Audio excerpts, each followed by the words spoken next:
Alright,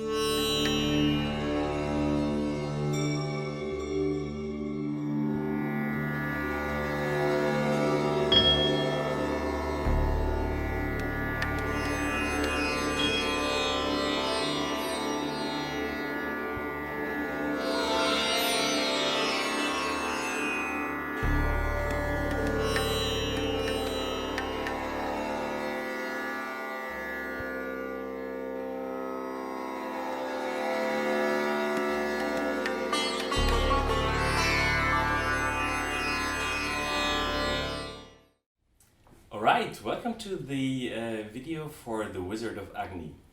The Wizard of Agni is a brand new character for my own little line of miniatures, and this time it's something very special. We have amazing concept art from a Spanish concept artist called Fideus, and he helped me to realize the vision of an Indian wizard with his little pet monkey, half gremlin, and Ifrit monkey. And the story of the wizard is he's demonstrating the fire and the power of his fire god by sitting in a swamp and casting the fire spell directly on the water surface.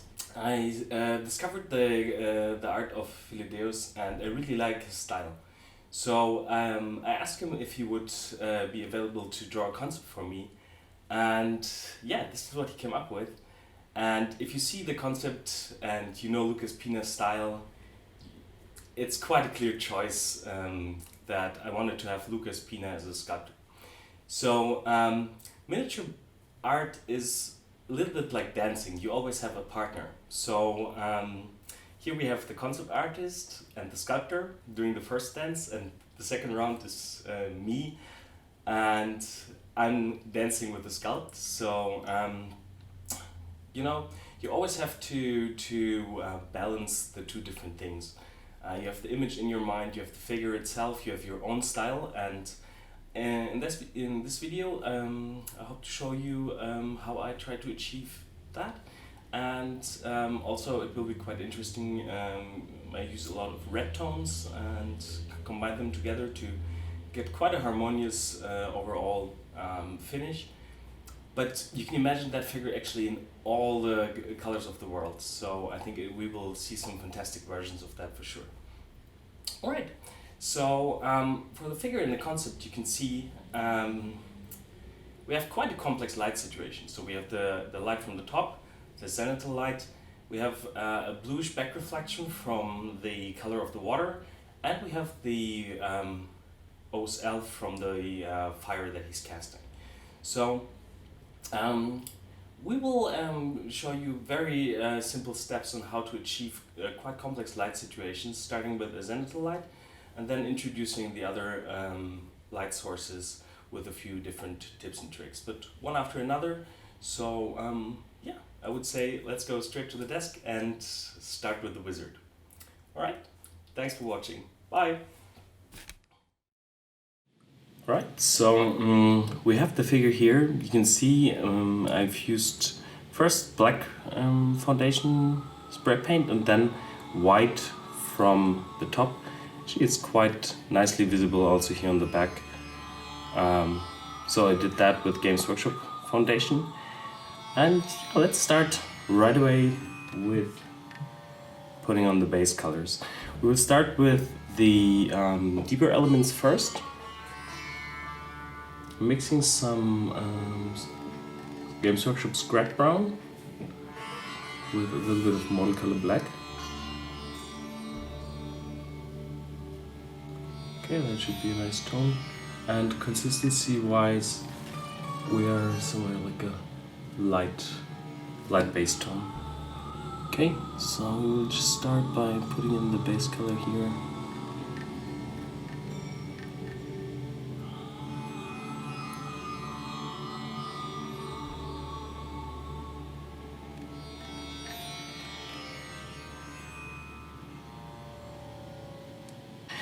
We want to make sure to have these here first, so once we have doing some blending work here, we're not ruining any of our works. There's something like a part of the hood here that is different in the concept. There we have like a scarf here, but we'll paint this here in one color, so I want to have a color variation here for that layer of cloth. So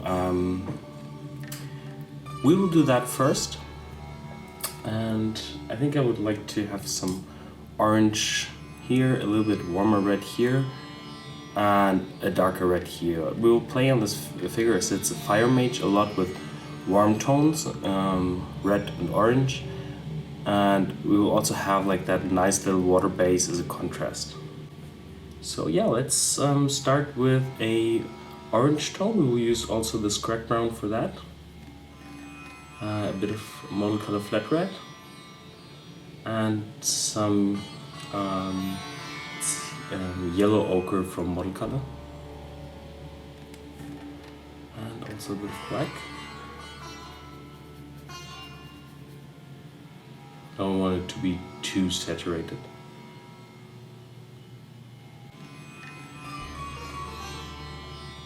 It's actually quite a bit easier to bring up the saturation afterwards than to start with a large surface like that that is too saturated.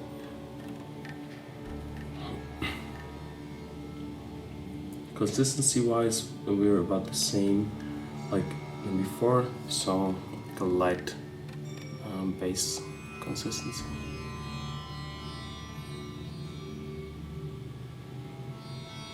Okay, so let me just put on that base layer, and we'll be back once the base layer is set and dry and we could proceed with the highlights. Okay, alright, so the base color is in place and dry. You can see it's quite a nice tone. It's more an apricot than actually proper orange, and we will use some of that base color, add a little bit more of the ochre tone to get a little bit brighter and also a bit more saturated, and a tiny bit of the white here to the side. You can see I still keep a gradient of color on my palette, so this is the original color, a bit more yellow, and a bit white here to the top. Okay, and we'll take that highlight color, use it like in a, it's more, I need to be a bit thicker, so we want to go for like a between light and medium base layer consistency.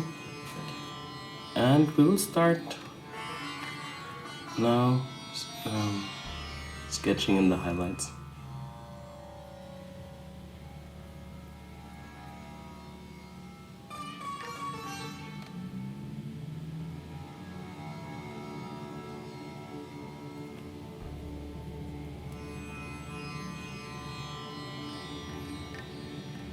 Okay, so as said before, we will have in the end quite a complex light situation, but the first lights that we will draw in are just like a standard light from the top.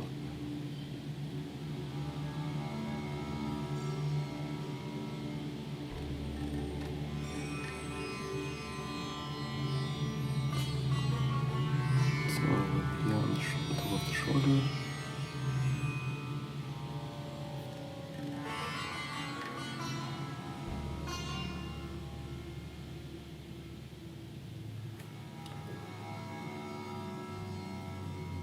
Okay, so with a bit more white, a bit more of the yellow, I will just increase the contrast a little. This is now actually just pure layers.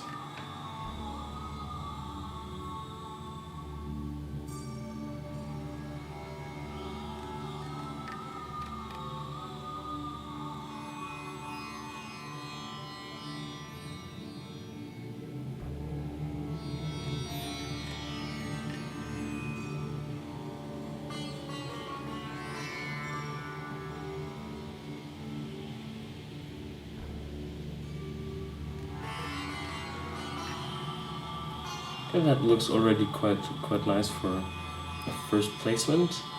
For the next step, we need the medium tone here from the transition, and we need to have it thinner, like more in a heavy glaze consistency.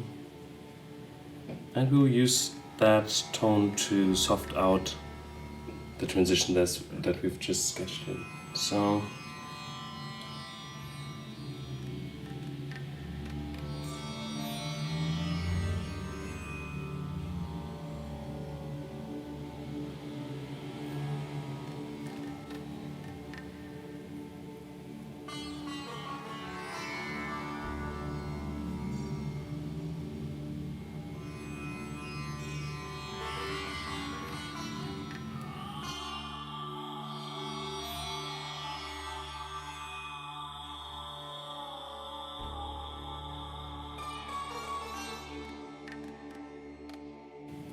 okay, we let that dry to see how it looks.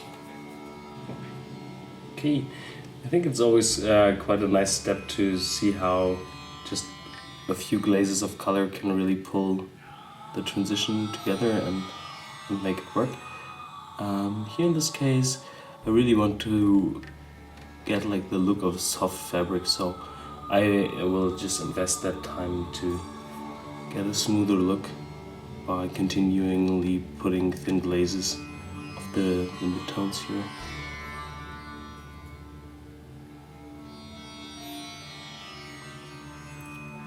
Okay, so I will continue with that a little off cam, and we'll be back to push the contrast and increase the saturation a bit. Okay, so here we are with the dried glazes of the midtones, so it looks very soft now. But we still want to push the contrast a little, so mixing some of the base tone here with some of the yellow ochre and some white to get like a brighter color in a thicker consistency, so it covers a little bit stronger.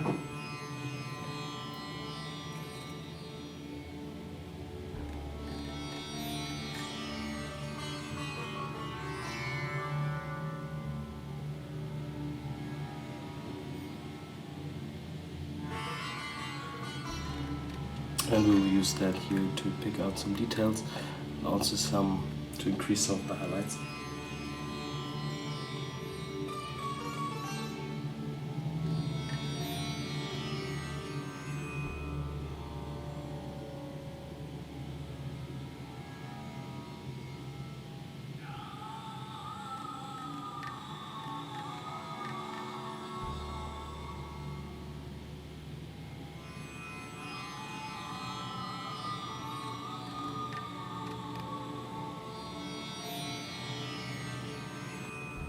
Okay, highlight-wise that looks good, but I still want to bring up the saturation a little, so I'm just taking some of this crack brown.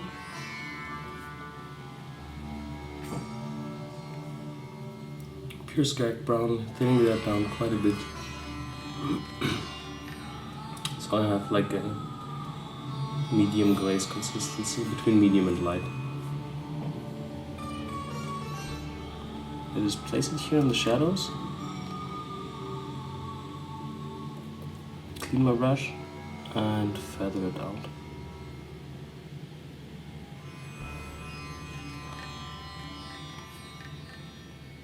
And even though the glaze is very light, you can see the impact. It's quite strong.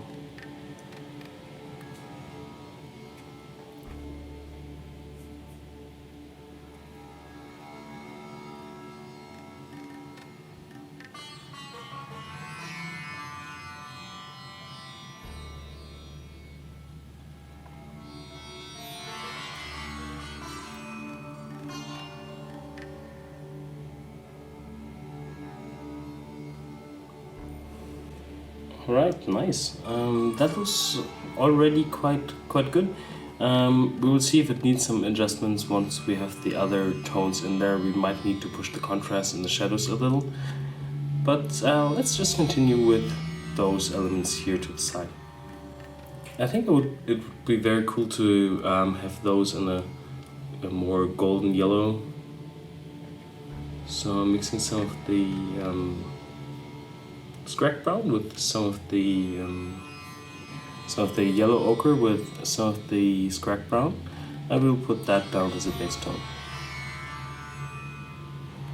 Consistency wise, we're more on like a medium base color consistency.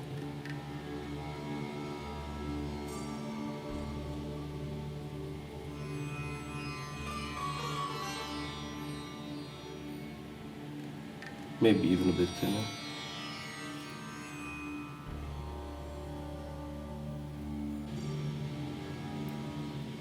When you paint the base layers here, make sure to really get the edges of the cloth, because it can be quite annoying if you put the base color anywhere on the edges and just forget like this little spot, and then you have to go back with the base color. Using some of the scratch brown to create a slightly darker tone here for the inner edges here.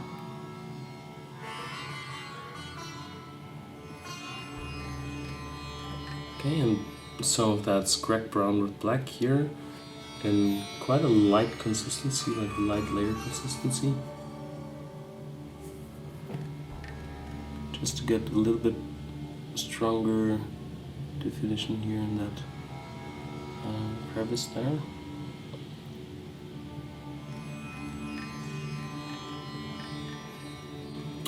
Okay, so next thing we will do is we will highlight that. And because the wrinkle is a little bit more exposed, we can use the loaded brush. So a lighter consistency in the back of the brush and white on the tip. And you can see I'm pushing it here against the edge and pressing harder. And reducing the pressure at the end of the brush stroke. That way I can get quite a nice transition. So we need to let that dry. So again, it's like a heavy glaze consistency. And some white to the tip of the brush.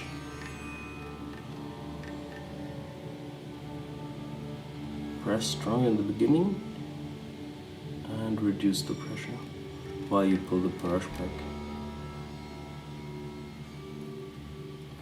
Okay, and here I'm mixing a little bit, I mixed like a little lighter yellow on the side of the palette because I want to broad this highlight here to get it over that whole area there.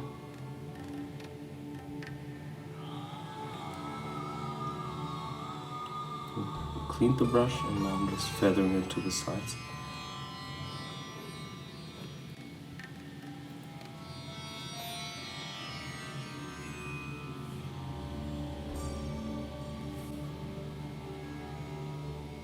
And here a loaded brush for that lower edge.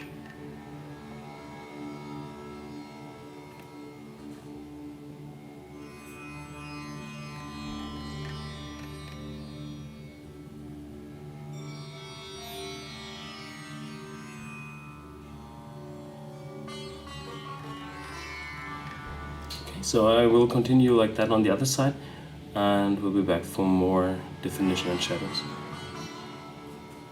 Okay, so you can see I've continued with the highlights on the other side, and now we need to really pay a little attention here to the separation of the different elements. You can see here on the palette I have added some of the model color Air Armor Brown, and we will use that tone here in medium layer consistency, maybe a bit thinner, and we'll use that to really frame the different elements.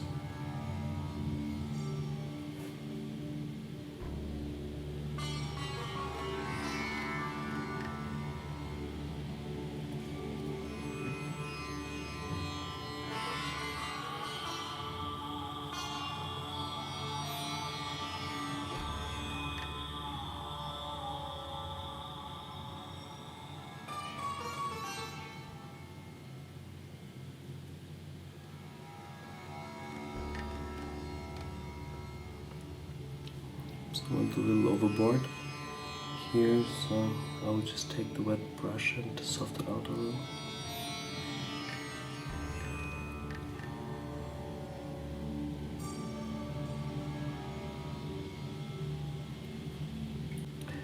the step here of like just getting a nice and clean separation line between the elements is really important to, in the end, get a very sharp and defined look on your model. So every time you get like near to finish one piece or section of your model, it's good to spend a minute or two and block out the lines next to it and do like a little bit of framing work.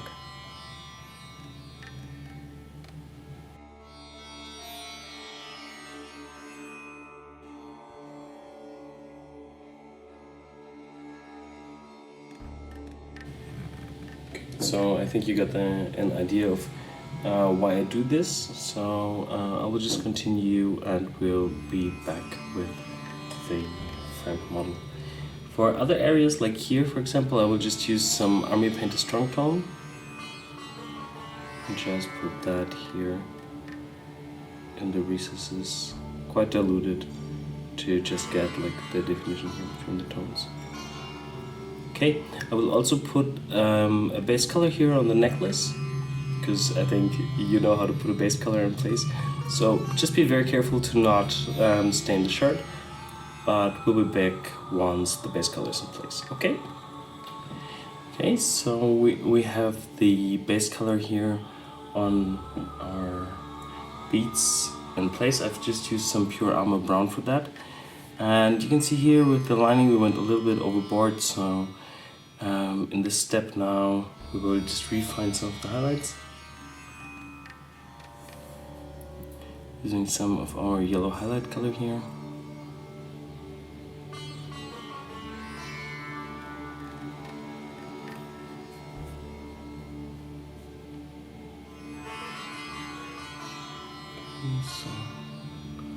Some white and some yellow ochre.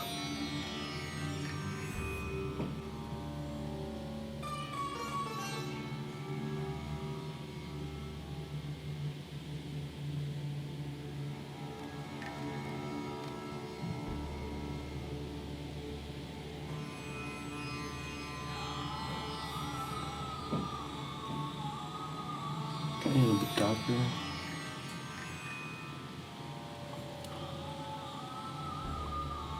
Here, to soft it out at the top.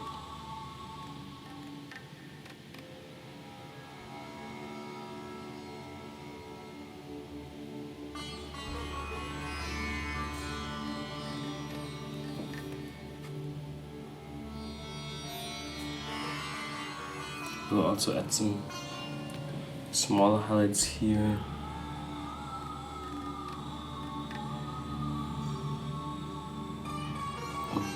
Seam line of the material.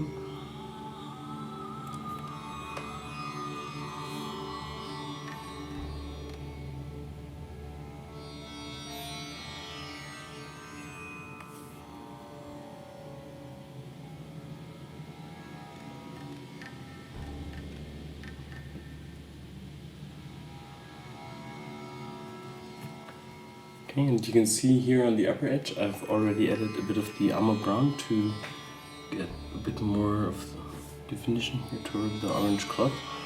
So we will do the same here. I'm starting with placing it here in the shadows. I just have a tiny bit of on the brush. So now I'm just having some water to already feather it out.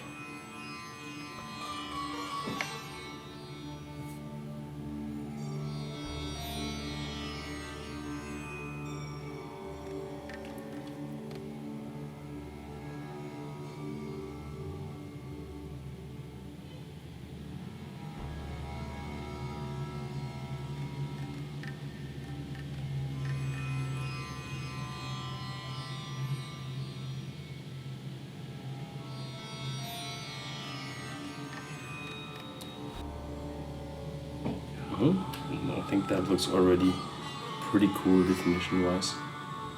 For the little beads we will continue with small highlights. I want them to look somewhat like clay or terracotta beads, so I don't want them to be like super sparkly. I will just mix some umber brown with some of the scrap brown to get a nice dark orange brown, and add a bit of white here to the side. But I don't want it to be too pink, so I'm adding a bit more of the scrap brown. And I think that should be a nice tone for the highlight. So the color should be like a medium layer consistency. And we will use that just to dot in a few lights. So more on the upper side of each bead.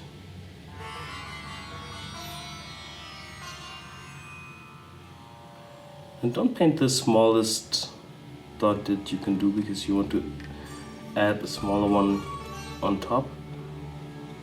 And often that is already the mistake if you want to do something like that and you start as small as you can and then you don't have any room on top. So do the tinier ones here on these ones.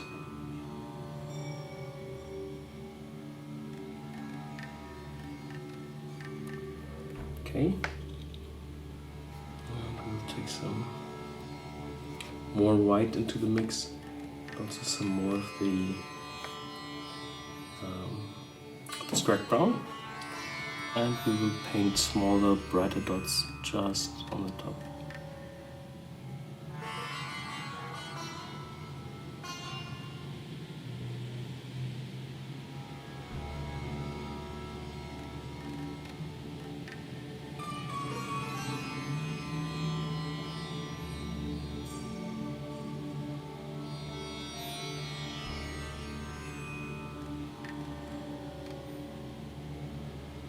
Make sure to make them just a little bit smaller than the ones you did before.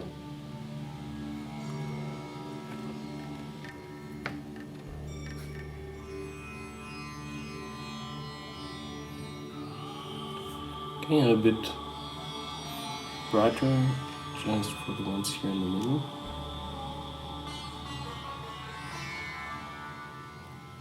To pull a little bit more attention here to the center of the figure.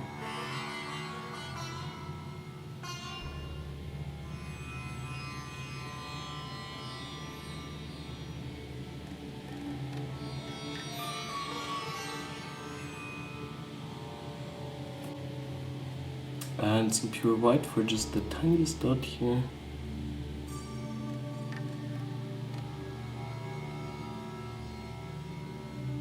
For the ones in the middle.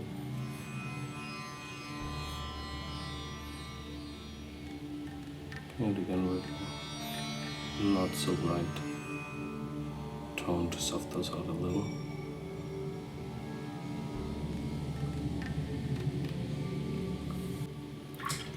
That looks already pretty neat. I will just use some of the Army Painter Strong Tone to add a bit of shadow here to the sides.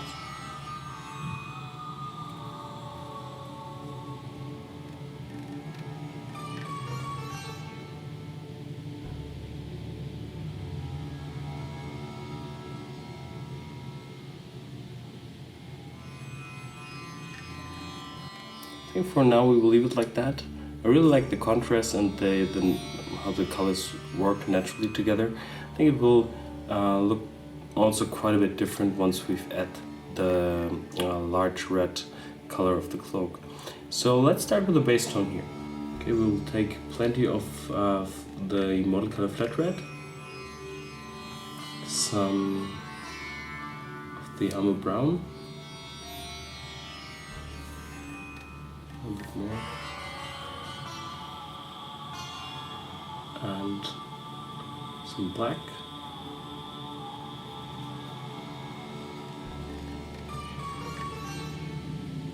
and a bit of the yellow. I'm adding yellow to make it look less purpley, and I want to have like a nice dark tulip tone. Okay, and we will use that in quite a heavy consistency. So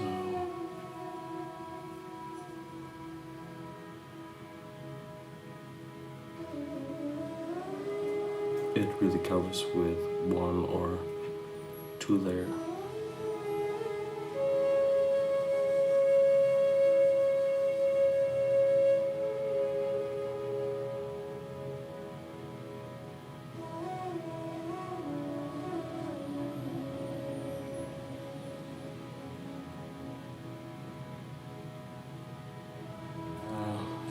For a smoother finish, it's nice to do large and long brush strokes. This way you can make sure to cover the whole wrinkle with one stroke, and I try to pull it always in the direction of the wrinkle. So this one here, this one like that. This way, even if I leave like a little bit of visible texture on the surface, or the brush stroke is not 100% clean, it will always be in the same direction of the wrinkle. Okay, but other than that, nothing special, so I think I will just continue with the base color and we'll be back with the dried base color. Okay, so here we are with the red base color in place. We'll use that tone here. Very same base tone, also again in like a heavy base consistency. I will use that to first get like a gradient, a general gradient using wet blending. So I will just apply that first here.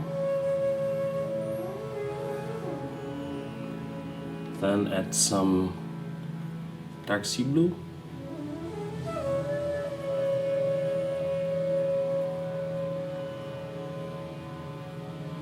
Here to the lower side, and then I will blend the two here together.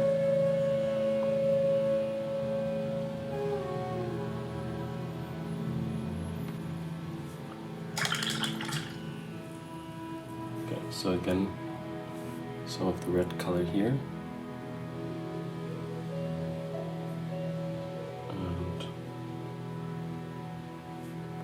Some dark sea blue here to the lower side.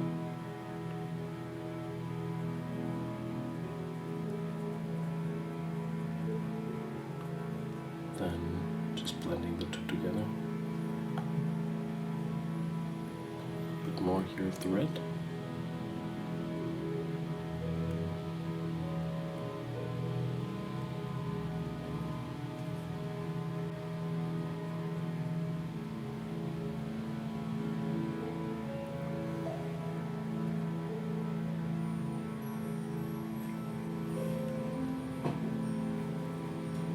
And you can see it gives us quite a nice shift to purple here on the lower side.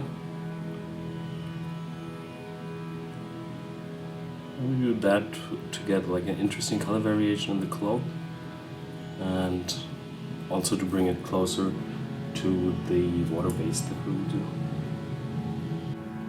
Okay, we will let that dry, and I'll do the same here to the sides, and then we'll be back for some highlights.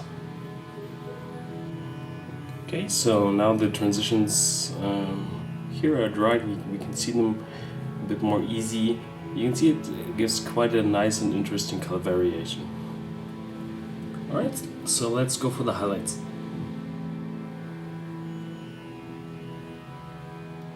Okay, we'll take some of the base color, add more red to it, also some of that yellow ochre. Usually you want to avoid to have like a highlight color that is either too pink or too orange, but here we really want that shift in the tones.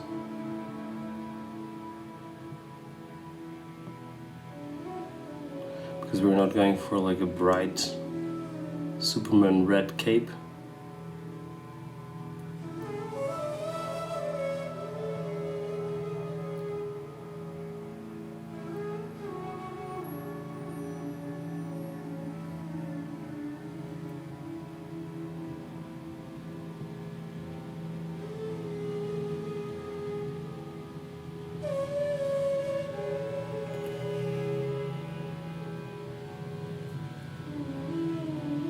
and even a bit more of the yellow ochre for some brighter highlights.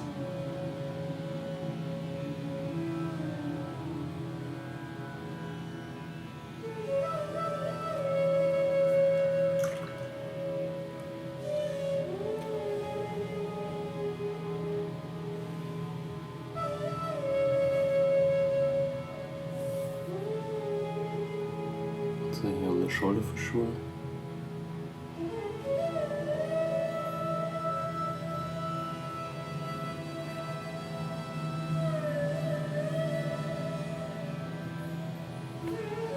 Okay, begin with the darker highlight tone. I'm softening these out here.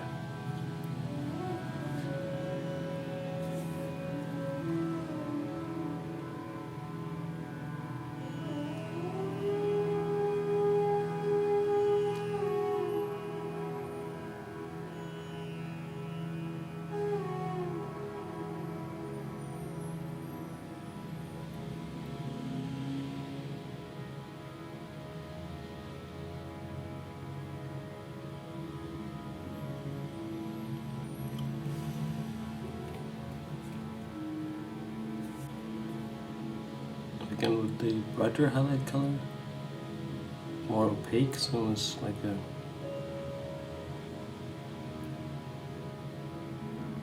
like a heavy or medium base layer color.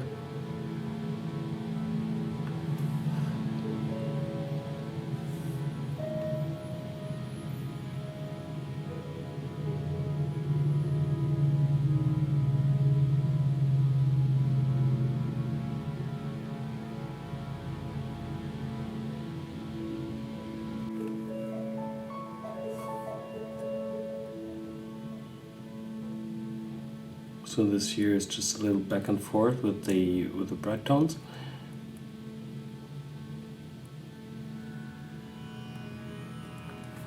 And I would also mix a tone that is more purple on the palette, so dark sea blue and our base tone, and add a bit of white there. And we'll use it like a light base tone consistency.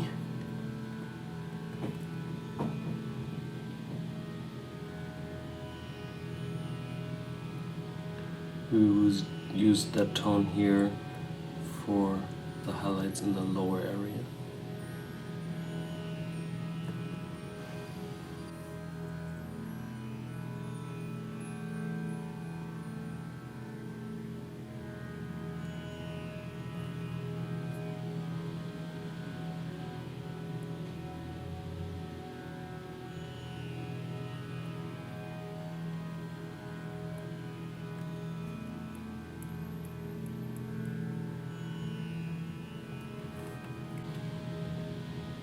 Okay, and now a mixed tone of both of the highlight tones to blend the transition area.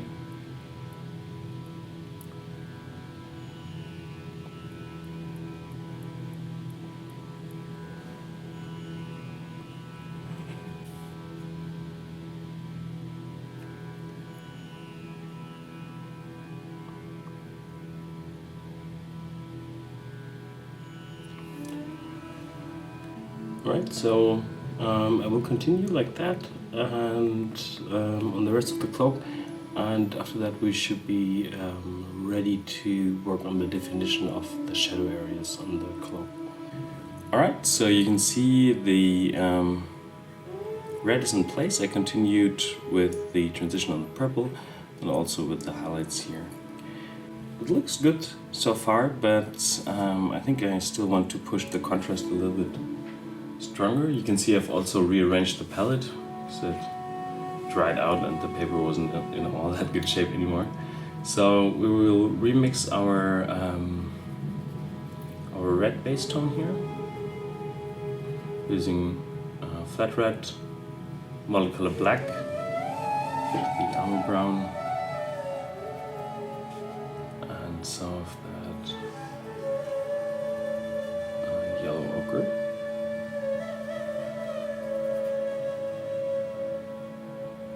And the little dark sea blue here to the side. If you remix a paint, it's always good to try it out on a spot that you will not you will not easily see.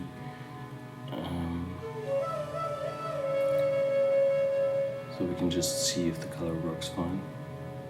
But as we work with so many different tones,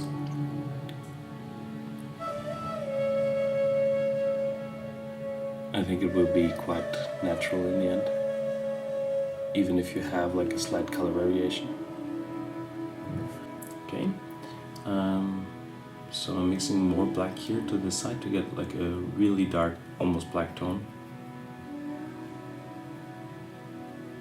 And just some dark color on the tip. And we'll use that to do a little bit very careful dark lining work. So clean the brush and feather it here.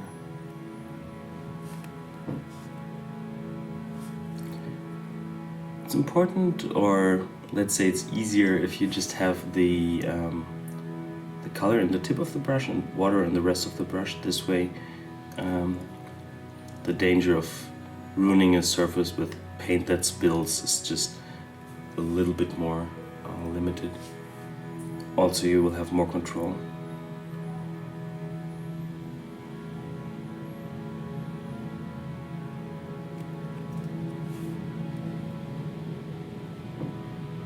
Also use that dark red here, place it,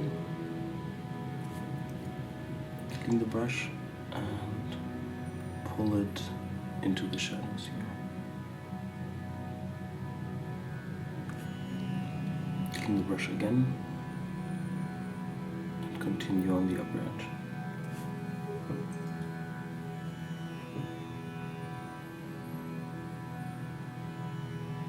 It's always good to pull out the color just with clear water here a little bit further than you would actually think. This way you don't leave any stains.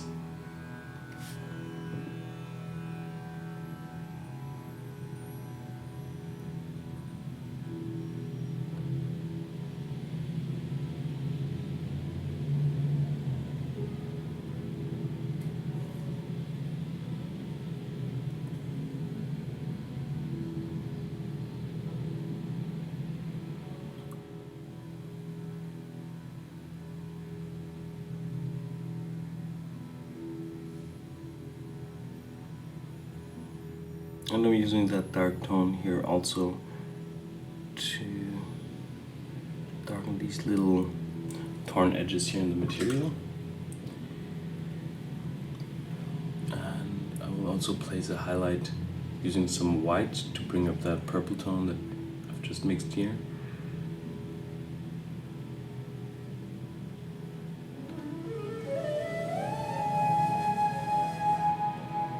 And we will use that thick, so something like a medium base tone. That way we have more control, as if it would be too thin. And we're using that to pick out like small edges like these here.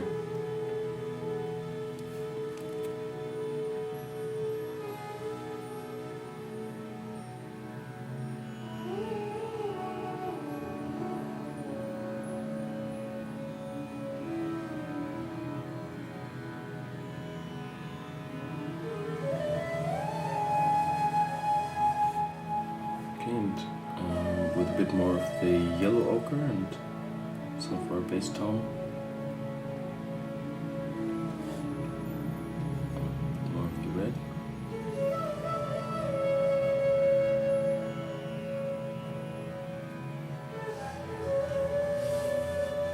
To get those more yellow highlights here.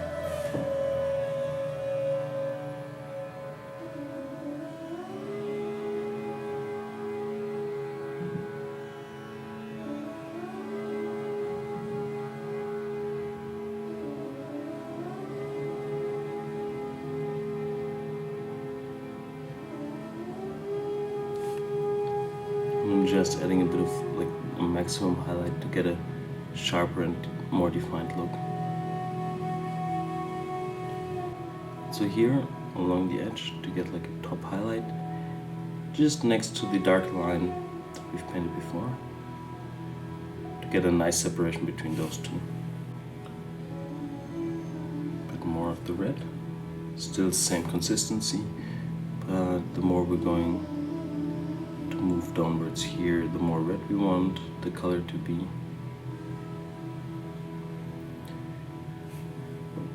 And if we go down here, it needs to switch into a purple tone.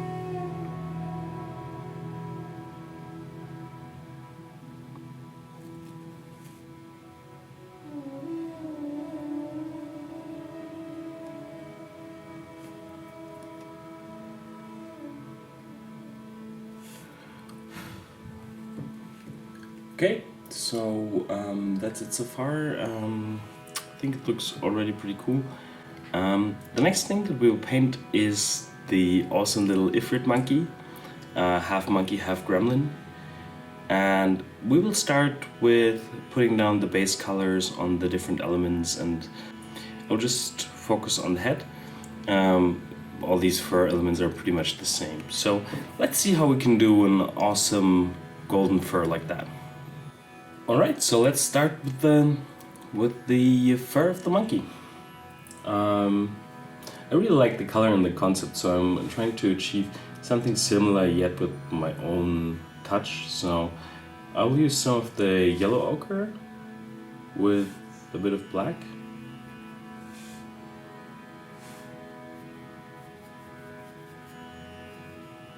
And a bit of the scrag brown.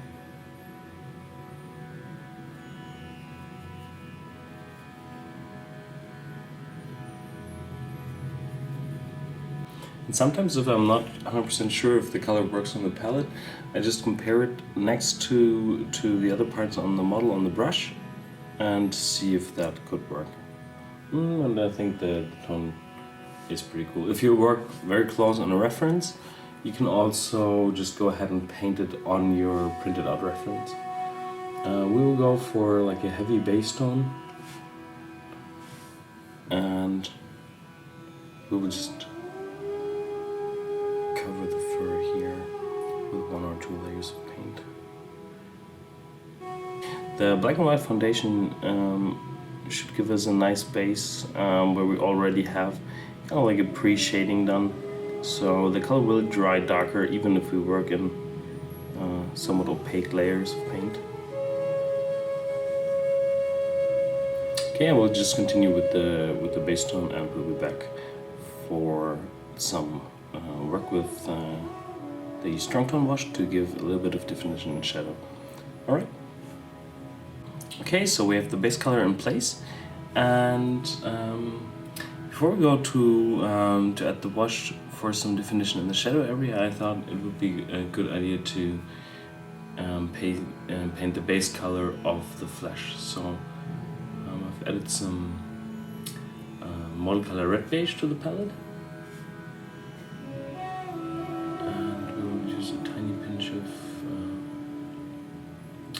The armor brown to get like a slightly darker, slightly more red flesh tone, and we'll use that like in a heavy base consistency.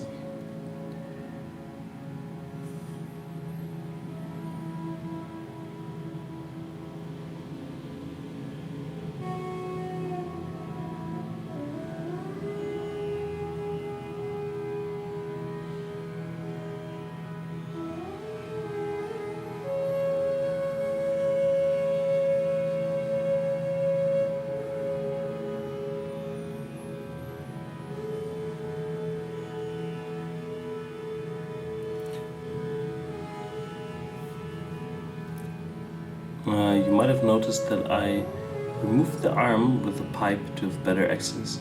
I didn't glue it into place before, I just simply blue tacked it on. And I will just fill the gaps later on with a bit of milliput, like I did in the Slaughter Priest video. Okay, so I will continue with that, and we'll be back for the glazes. Okay, so the base colors are in place, and the next thing that we'll do is we'll take plenty of strong tone, and we use it more or less directly out of the pot. So it's translucent by its own, but it should be somewhere like a heavy glaze. I will place that here in the shadow area.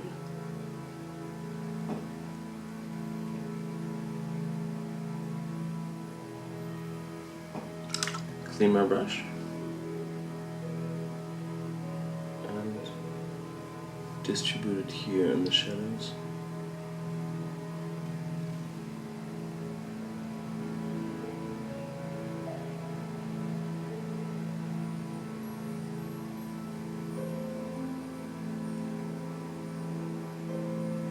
Okay, and we will dilute it a bit stronger the more we go here into the highlight area. Clean brush.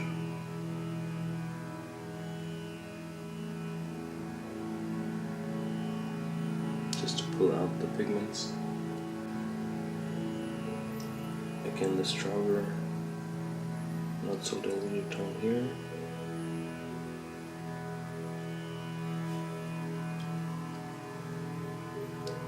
And we'll pull it out with a clean brush.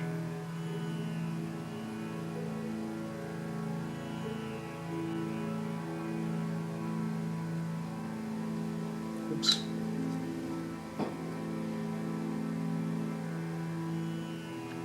Okay, just if something like that happens, just clean it off with the wet brush.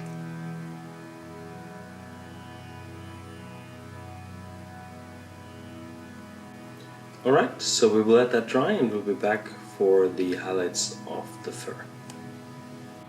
Okay, the wash dried, and it looks quite good. Maybe down there in the little creases it's a little bit wet, but I think it's good enough so we can continue. For the fur, there's one quite nice and easy trick to have the fur a little bit more realistic is you start with the fur from like the lowest spot. So we will start here with painting in the little fur texture, little lines, and we will continue going upwards. This way the end will overlap in a natural and nice way. Okay, so I mixed the highlight tone using that in like a medium base layer consistency.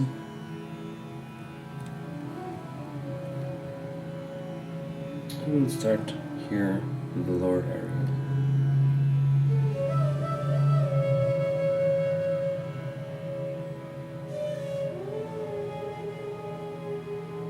Then we'll move up.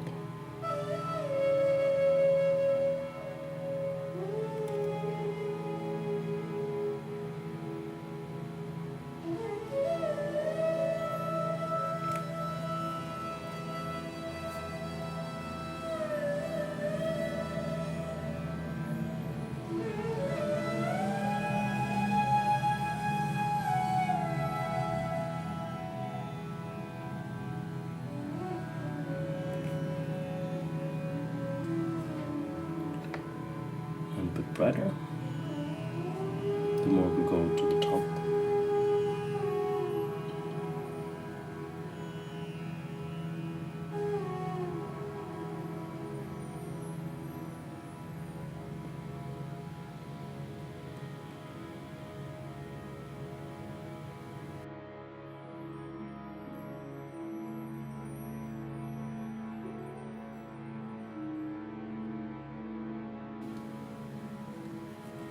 Okay, I will continue with that step of the first, like 2 general highlights here. But I think you got the idea. See here, the look is quite nice because the hair, the layer of hair that is over the other, really looks like almost 3-dimensional, and it's just painted on, and just make sure it also fits dimension-wise the strands of hair that you find on your model. Okay, this is how the fur looks now. Here on the front of the leg I continued also a bit to check out the stronger highlights. So we'll do that here in the back as well. So we'll take our base color from the highlight, bring that up with quite a bit of white, and we will use that again in a rather thick consistency, so like a medium base tone. Okay, and we will use that to get nicer, strong highlights here on those raised bits of fur. Again, we will start here in the lower area and work our way up.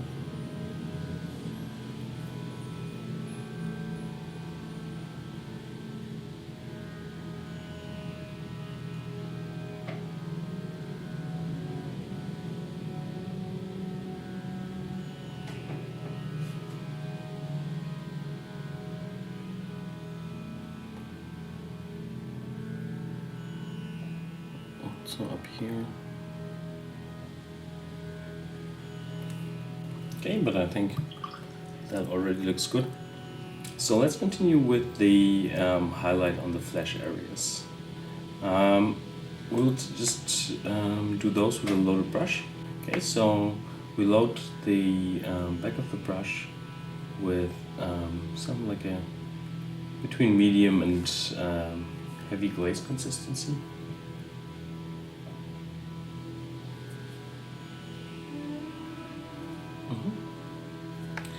And white on the tip of the brush, and you can see I'm using the side of the brush.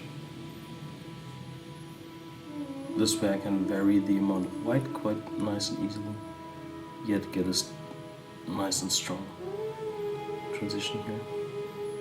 Okay, and we will continue with small loaded brushes here on the nose.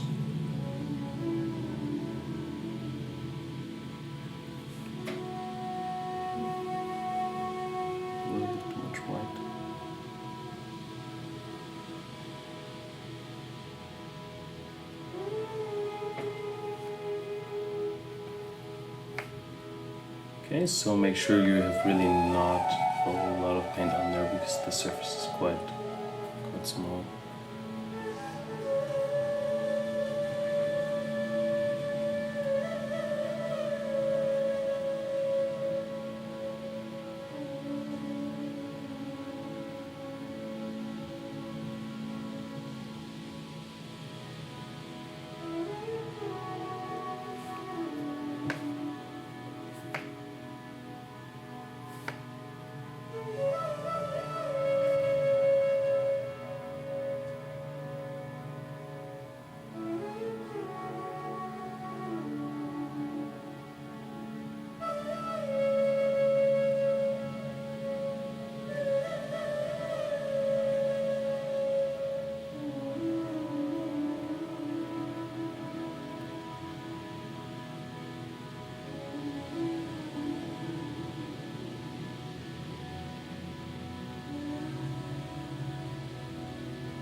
Okay, here on the ones on the forehead, I can't really pull a loaded brush here because I don't have the space to move and the wrinkles are very small, so we will just place them in layers.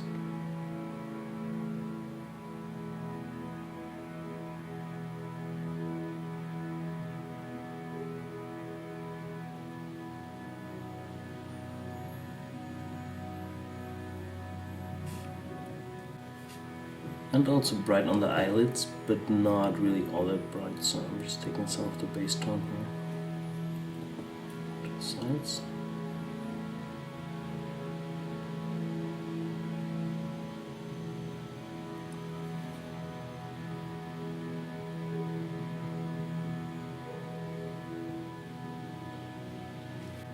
Okay, and we will continue with the load brush.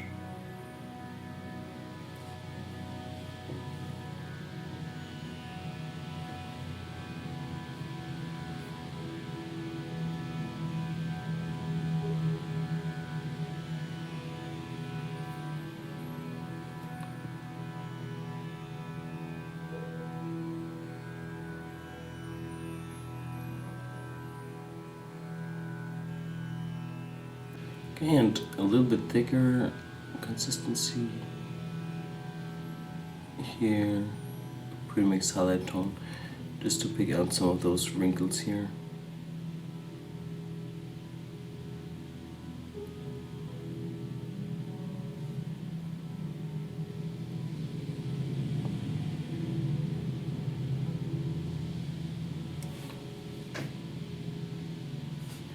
And also like some small highlights on the nostrils here.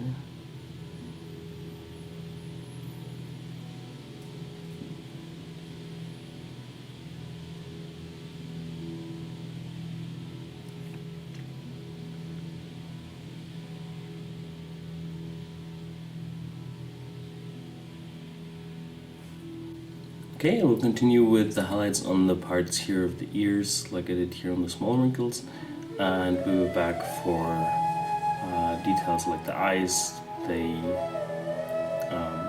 lower eyelids, and a little bit of color variation on the face. Okay, so you can see I continued with the highlights on the monkey face. Next very important step is we will take some of the emerald brown in like a heavy layer consistency. I will use that to paint the eyeballs in a dark color.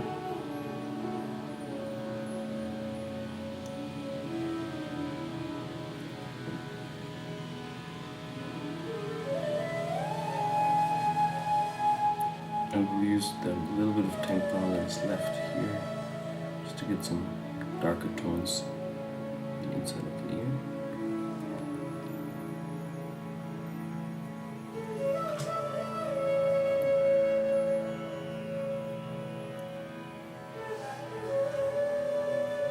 While the inside of the ear has a minute to dry, we can paint the eyeballs.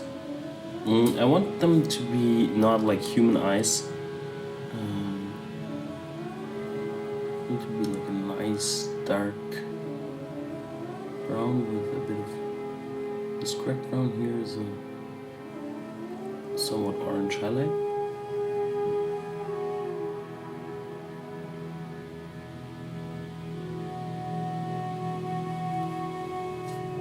Okay, I switched to a smaller brush. This is Winsor Newton Series 7 0, I believe. Okay, and some white to bring up this cracked brown.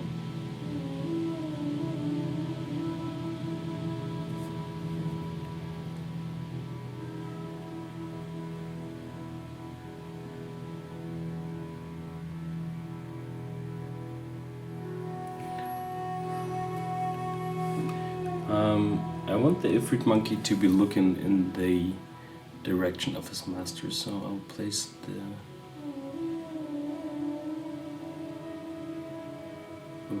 pupil just here to the upper eyelid in the direction of the wizard.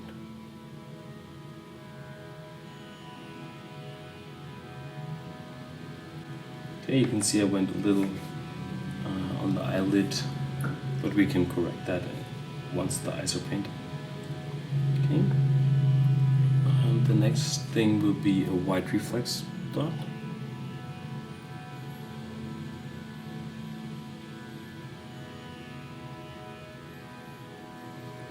Just with the pupil and the iris meet.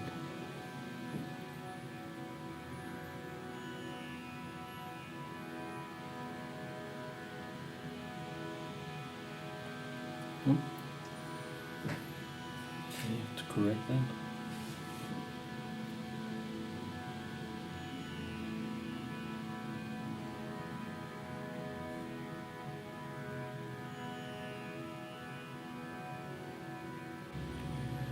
I actually just switched back to the bigger brush because I like the tip a bit better.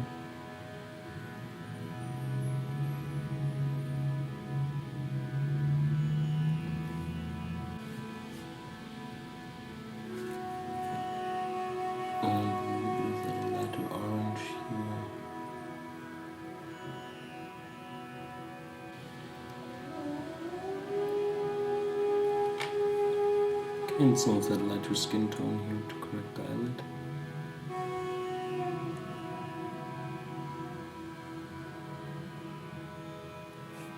For the lower eyelid, we will mix some purple with our base tone. We will just use the purple that we've used for the lower side of the lower side of the red cape, and we'll use that in heavy layer consistency to get some color variation on the lower eyelid.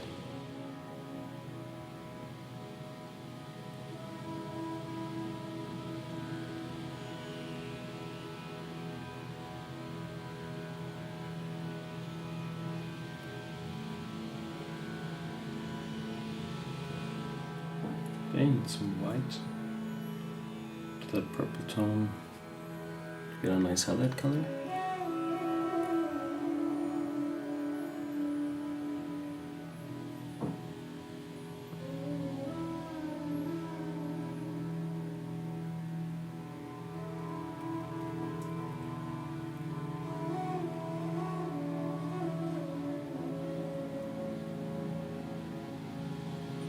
We will now add some color variation to the skin tone.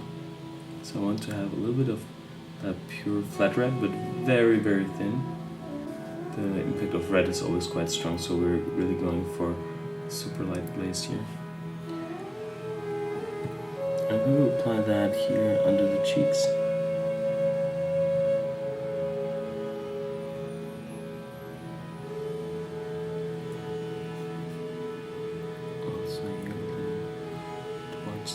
The lips and on the nose itself.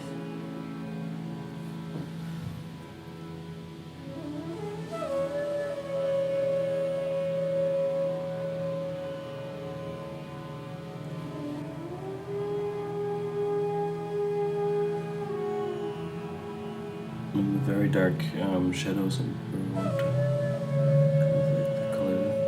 change more visible.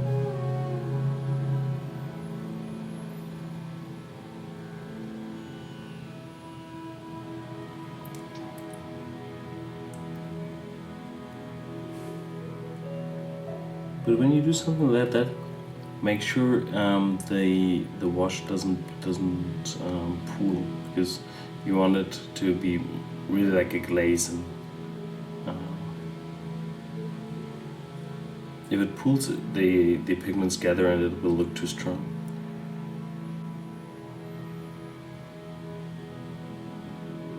A little also here towards the very teeny tiny bridge of the nose, and just here in the ears.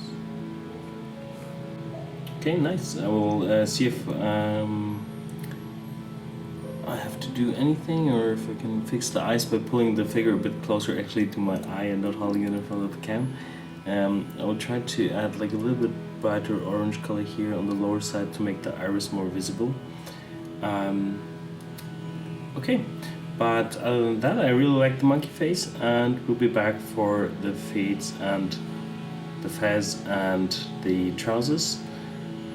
I think I will already put the base color on there because there's nothing special about it. Alright.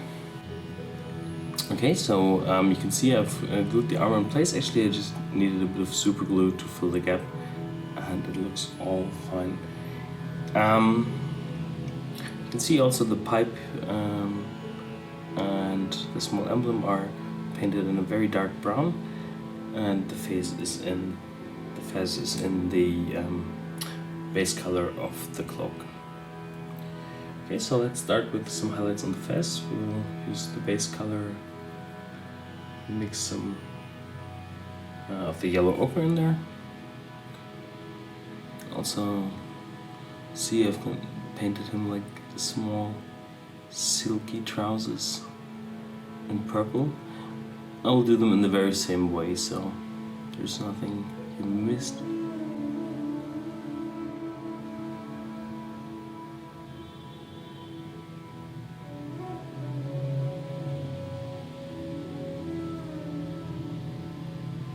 Oops, it's a fixed line.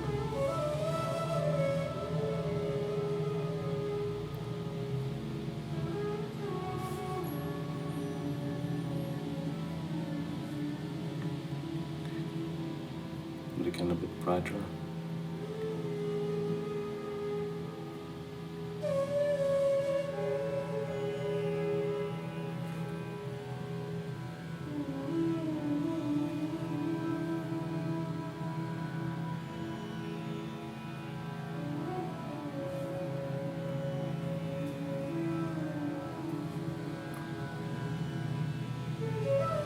Okay, and again just medium layer consistency, and I'll just add a bit of white to the tip.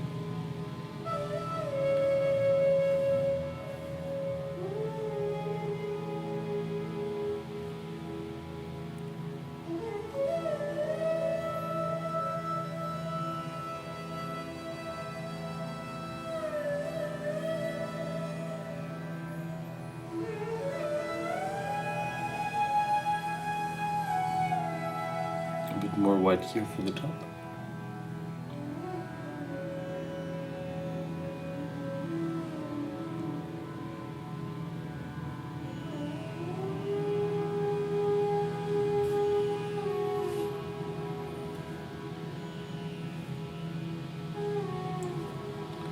And like a mixed highlight tone on the palette.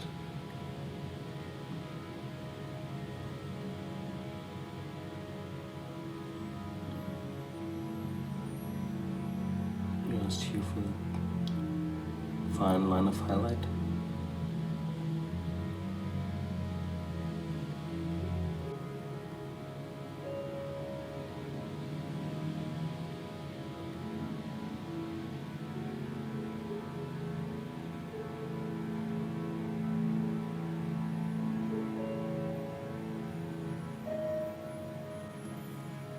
Okay, same here on the back.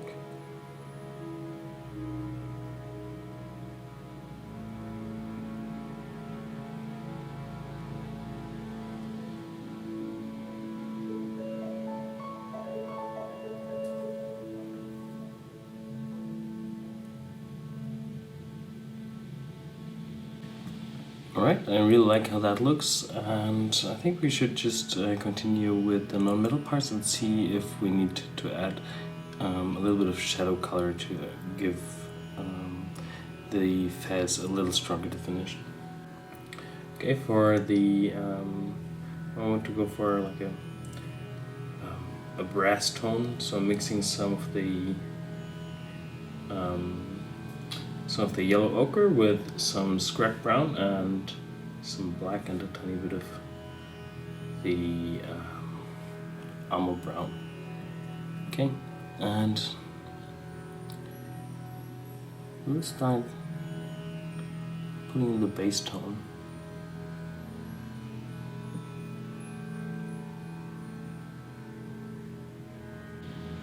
And you can see I tried to preserve the black and keep it as a line.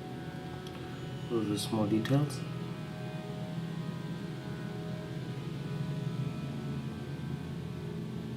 Okay, the next thing we'll do is we'll take some of the pure yellow ochre and paint our highlights with that.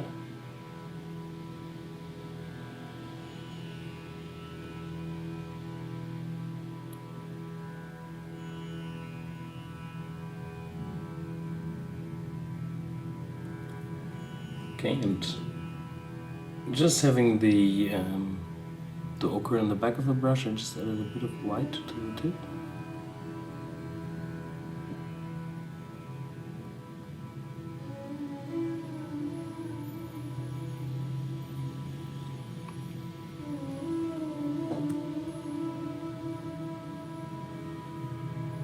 softening it down to the sides.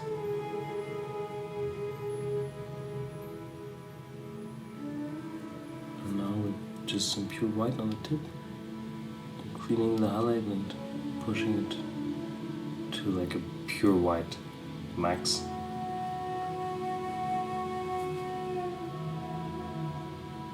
Also here for the pointy bits here on the moon, and with a light yellow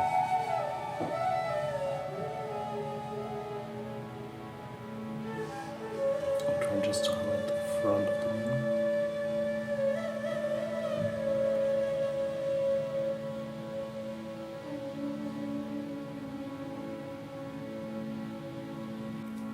And again, a loaded brush for that small rounder highlight here at the top.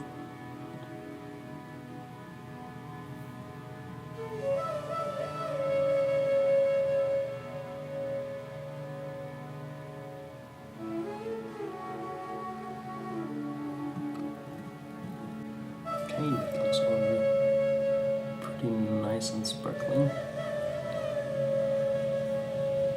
I think for a little cleaner definition of the shadows, I will add a tiny bit of strong tone.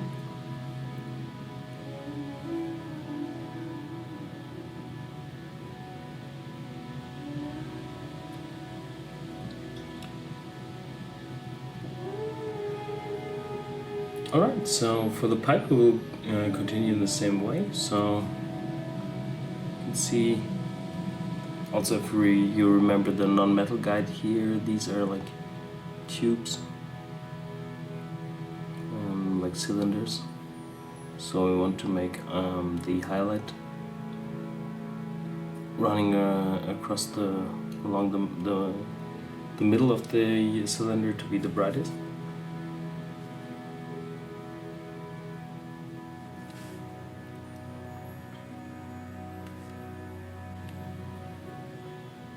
And we're doing that again with the low brush.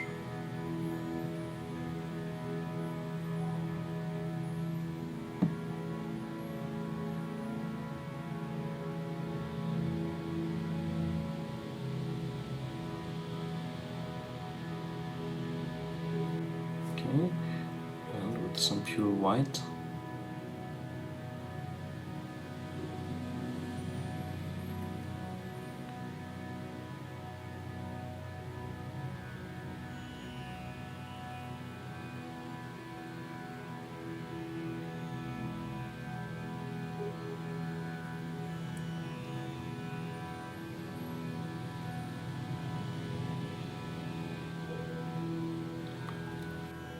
And with the light base tone, we will sketch in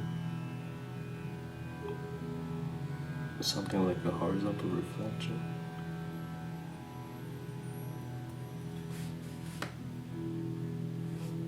Go a bit brighter.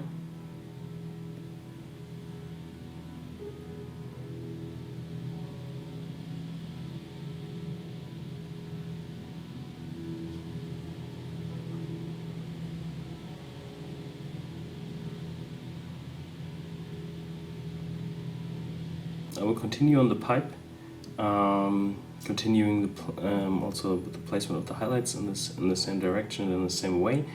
But as this is a little filigree detail, I want to pull it up a little closer to my face.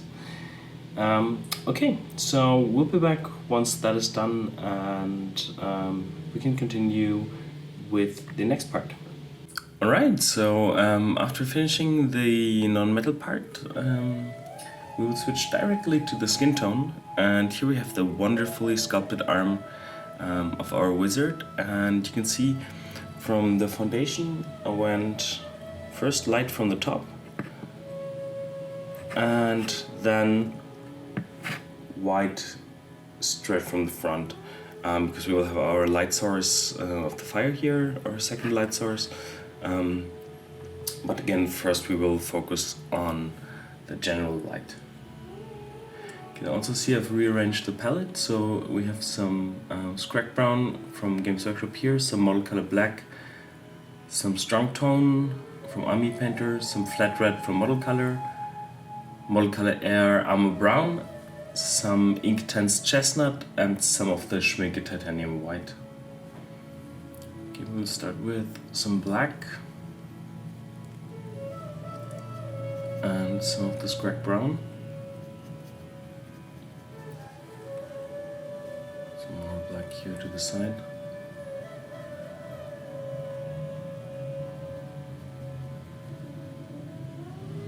This way we already have like a small gradient on our palette. So let's start with the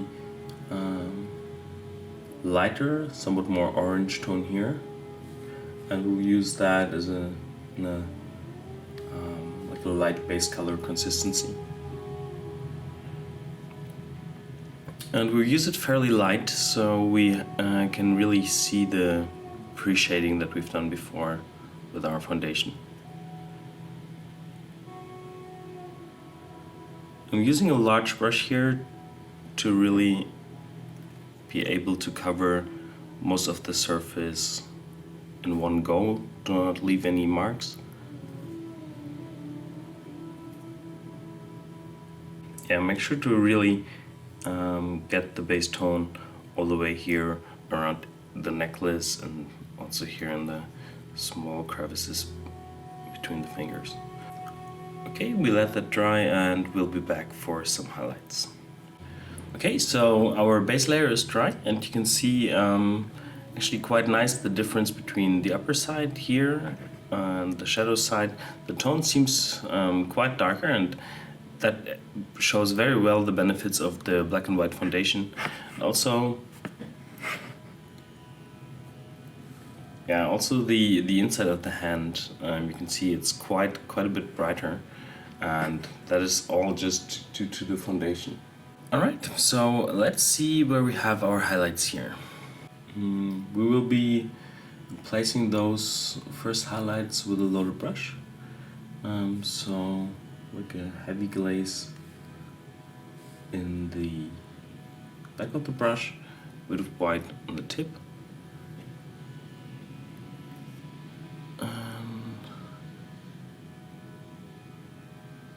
Now we're just placing the strong highlights first. And now I've reached a point where I have some of the brown really mixing, so I can just use that now to blend in the white.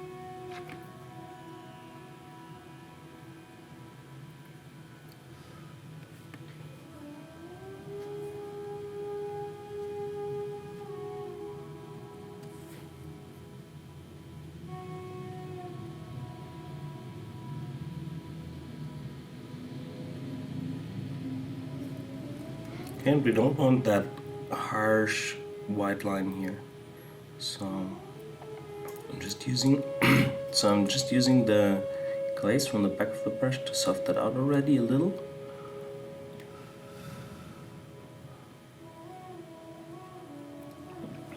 Let that dry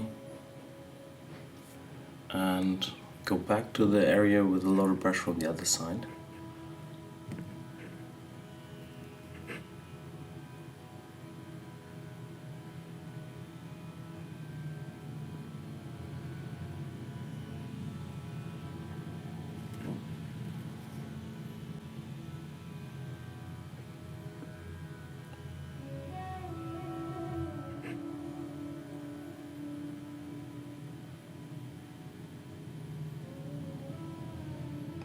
Well, this is still wet and I'm trying to soften it out a bit.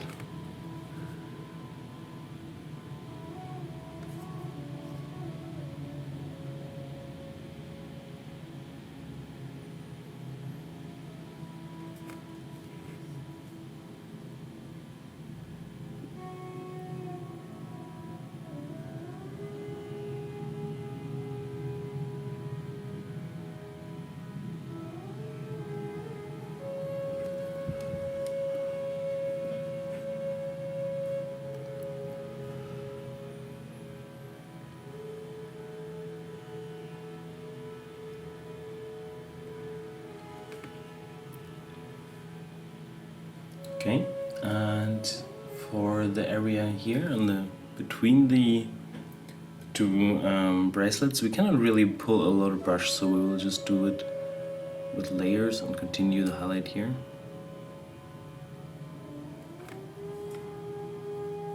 A bit darker.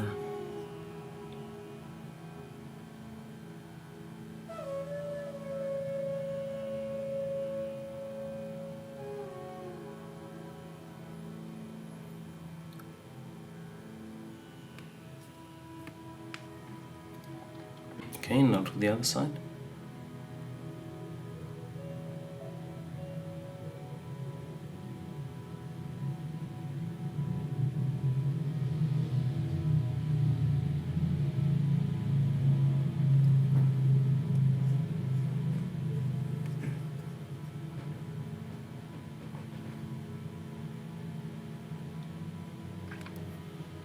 Okay, just with glaze from the back of the brush, just softening out the highlight here.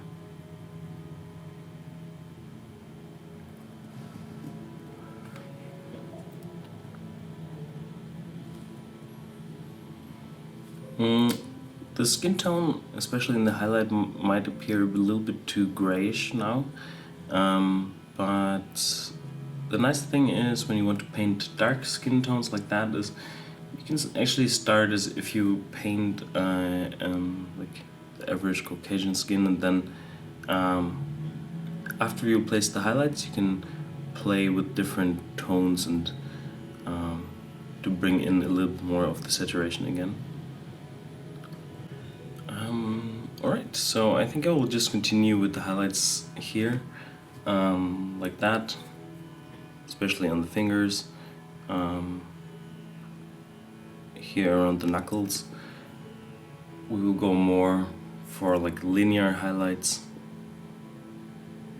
to indicate the wrinkles here.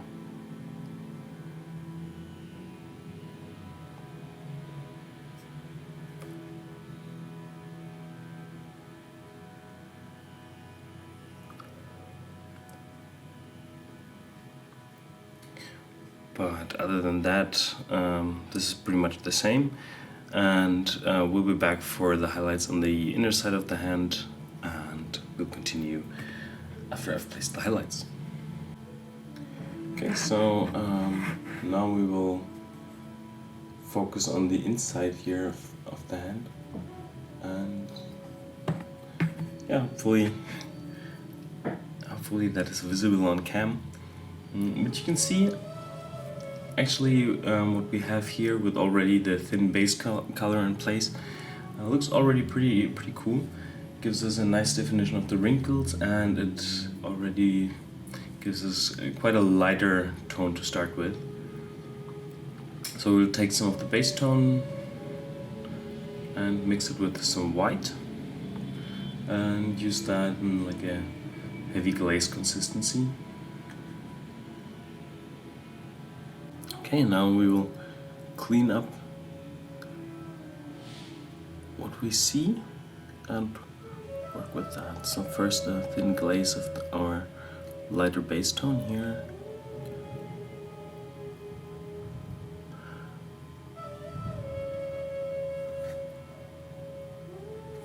Okay, get some white on the tip.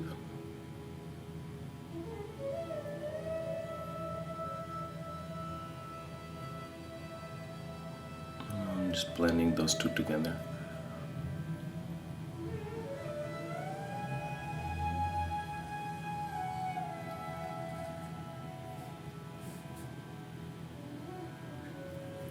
Okay.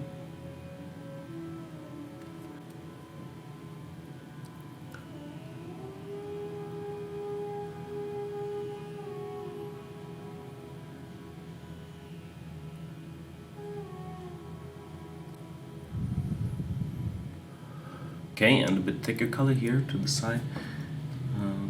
This is more like a medium layer consistency. And we'll use that here to place the wrinkles here where we can't really pull the load brush.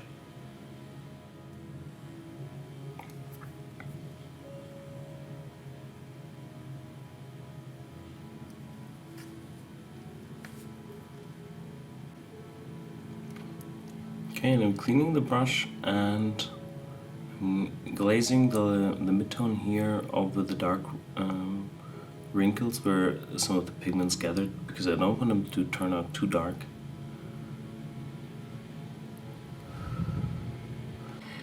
The hands are the first time that we actually incorporate the second light source that we have, because the hands will be very close to the second light source, to the fire. So that's why we are going for quite a brighter look of the inside here of the hands.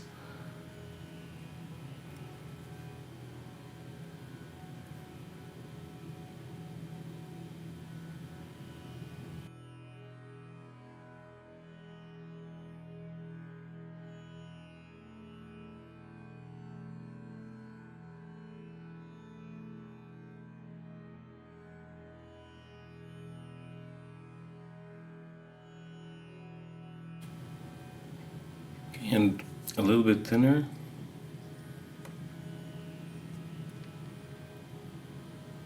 And I'm trying to soft it out here towards the side.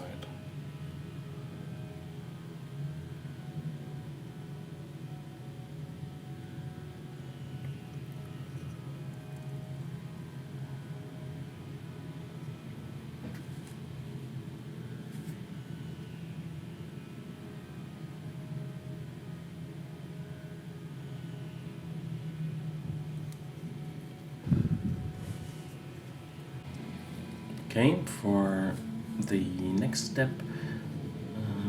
we'll need a dark color. So I'm mixing some black with some of the armor brown, and we'll use that in the light layer consistency. I will use this tone to block out the fingernails.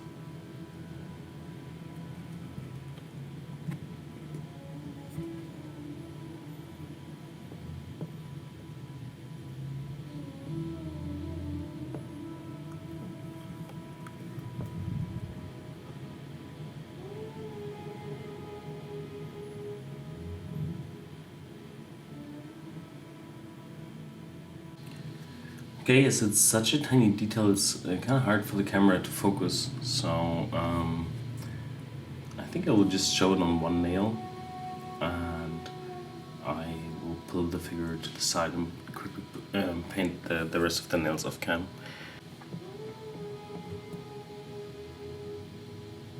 So I mixed a bit of white into the color.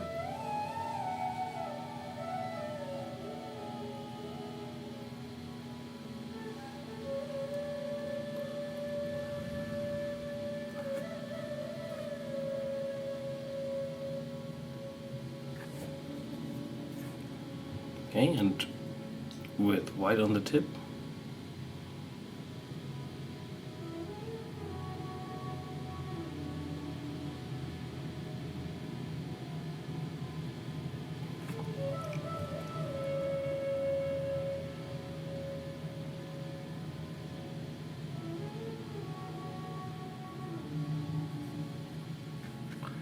Okay, went a little overboard here on the back.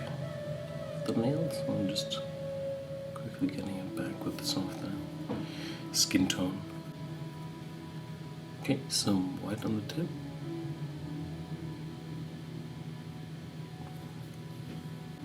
And to make it look a little bit more grimy and like a little bit of yellow stained fingernails, I will add a bit of the Ink Tense Chestnut from Scale 75. Thinned down, just carefully applying it here to the tip of the fingernail.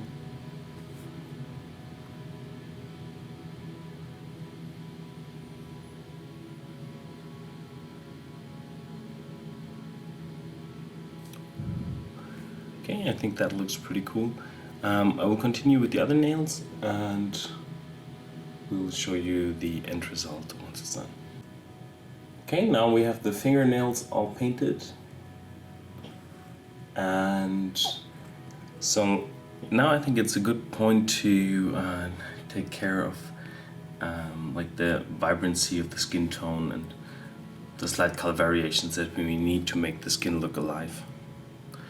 We will start with getting in a little red, like a very light glaze.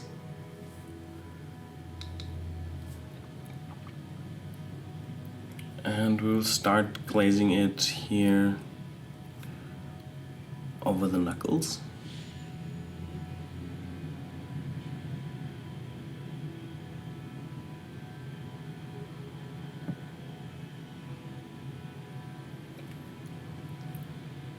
So here.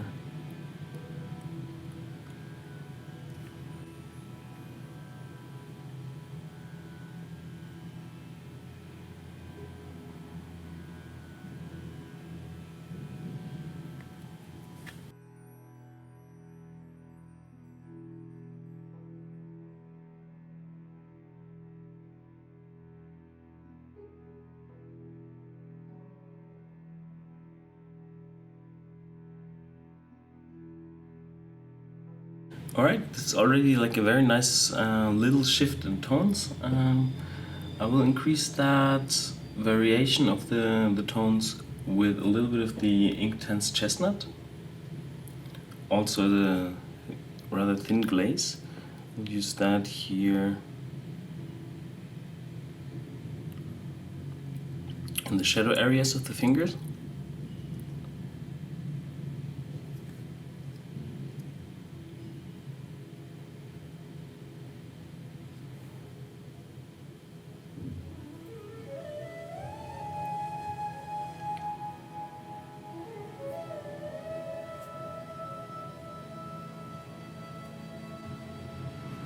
But you can see I'm working very thin here. So I just want like a very slight change in tone.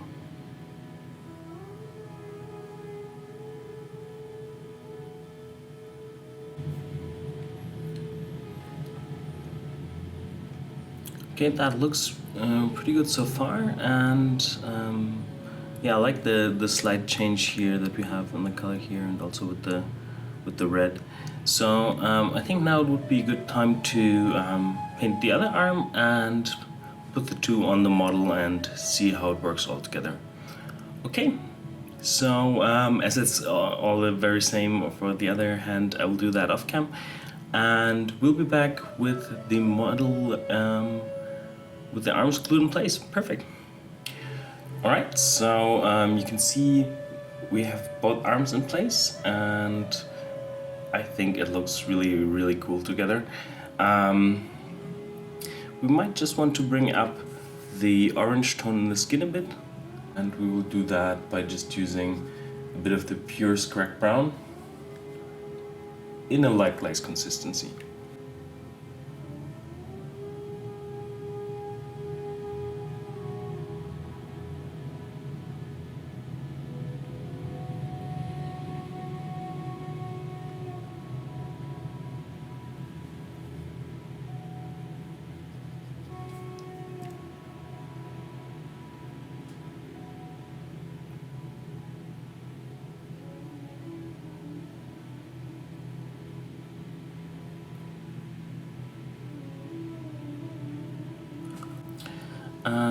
We'll just quickly add a few highlights to the chest area there, and we will also paint the hair on his chest. So I'm mixing a light highlight tone here in like quite a light glaze consistency. Quite a light layer consistency, sorry.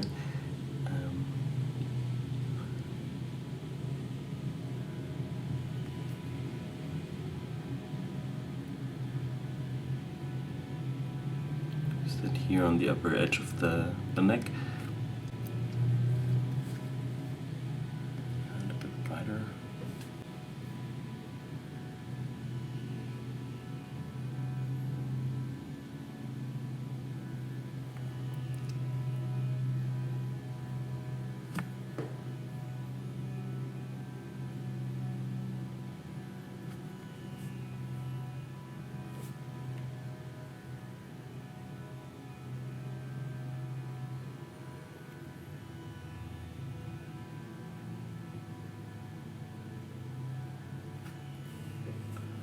Okay, and we need a bit of gray for the chest hair.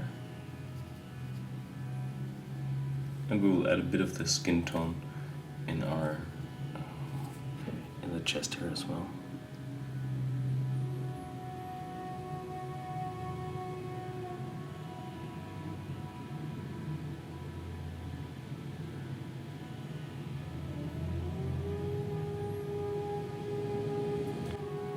And you can see I'm adding also a tiny bit of lines next to the sculpted hair to have finer lines of hair.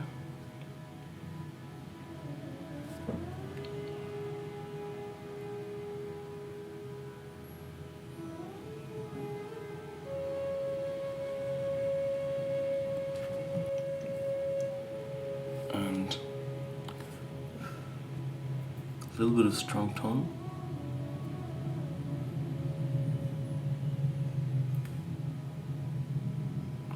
Just to tone them down again a little bit. And probably have the strong tone here on the brush. We can also use that to increase the shadows here a bit. Okay, and the same step as we did before. A tiny bit of a thin scrap brown glaze, just to bring up the saturation of the skin tone a little bit.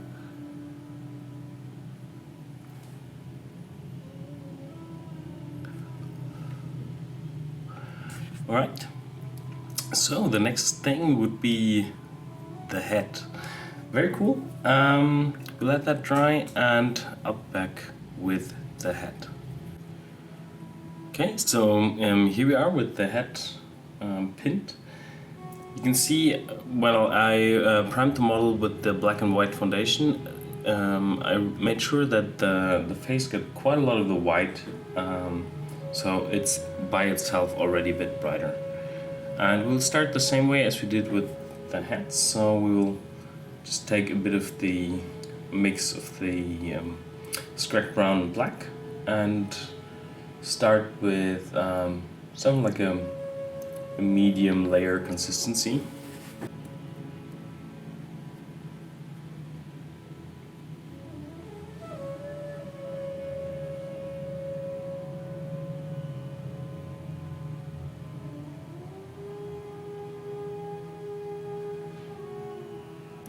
And you can see actually how nicely it pulls in the recesses and gives us already a nice definition of where to put the highlights.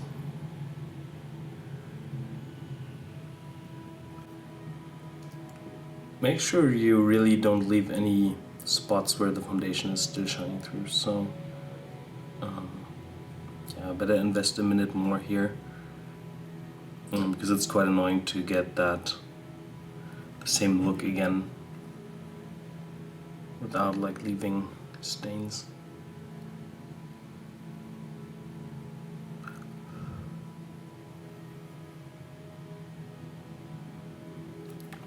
Alright, so we will let that dry without using the blow dryer so the pigments can settle naturally, and we'll be back once that is dry.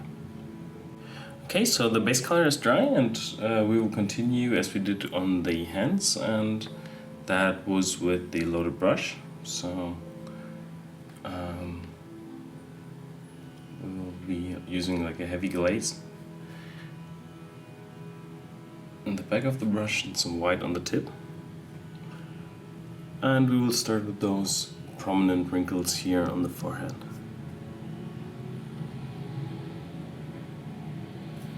Oops. And that was a little bit too much color actually in the back of the brush.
was like a small bit of dried paint here on the forehead, so I couldn't really blend it.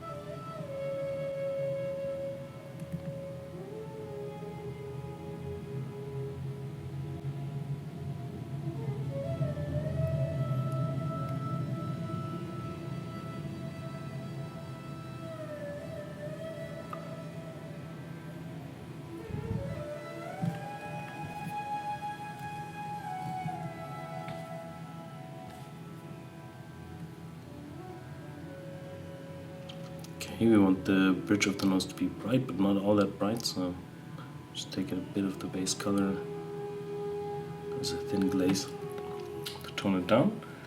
And we'll also mix a little bit of highlight color here to the front.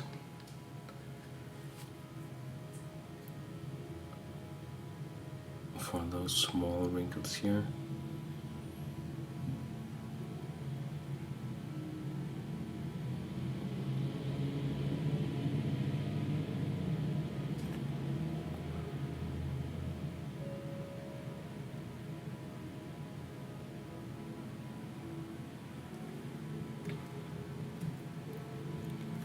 Okay, now I have to turn the figure around a little.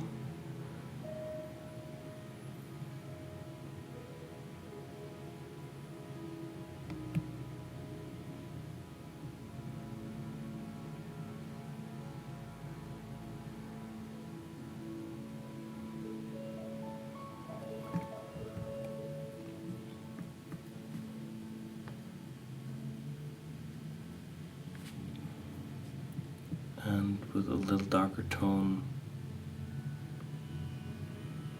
I'm softening out the highlights that I just painted, and yeah, we will also connect a few of those highlights here.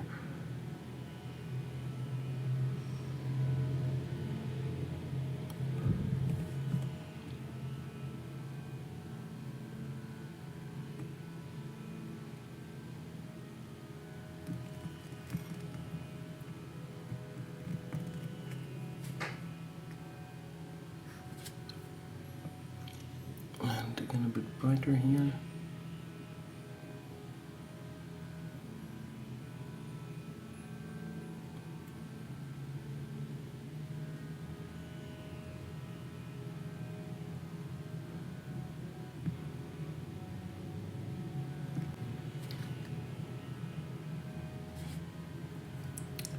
And one of the brightest light reflexes in the face, I like to have that here directly on the nose. So just placing that with some pure white. I'm taking some of the highlight color and I'm carefully dabbing it to the side.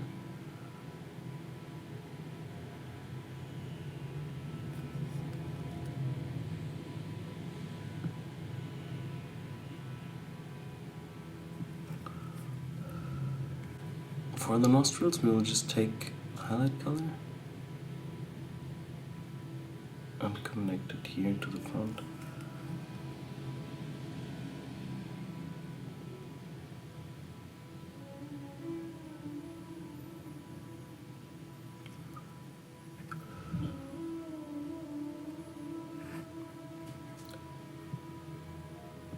If you pay close attention to the sculpt, you can see you have these nice little wrinkles here on the side of the nose. So I want to make sure to have a highlight also on those.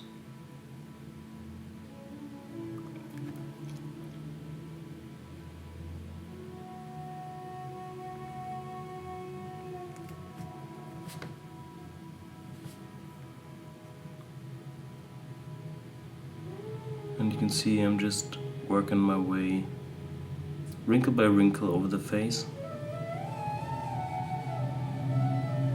Here, this is always an important highlight here across the cheekbone.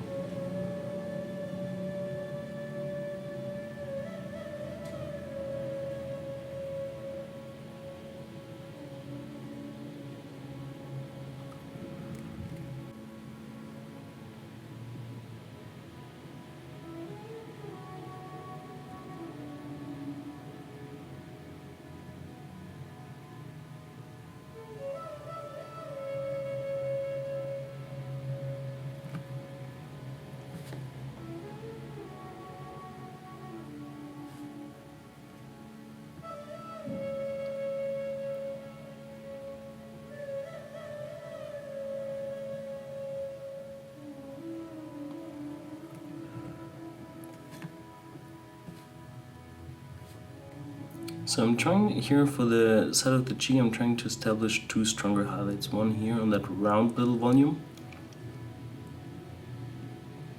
And as I said many times before, it's quite important that like a round volume like this here receives also more a round highlight. So I'm blending that here in, just by carefully dabbing glaze to the side.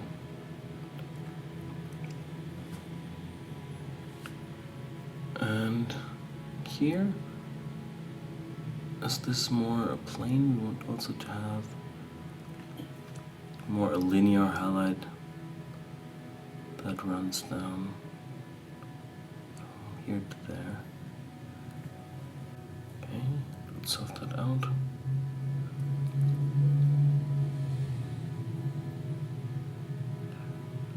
I'm just softening it out using a thin glaze of the same color.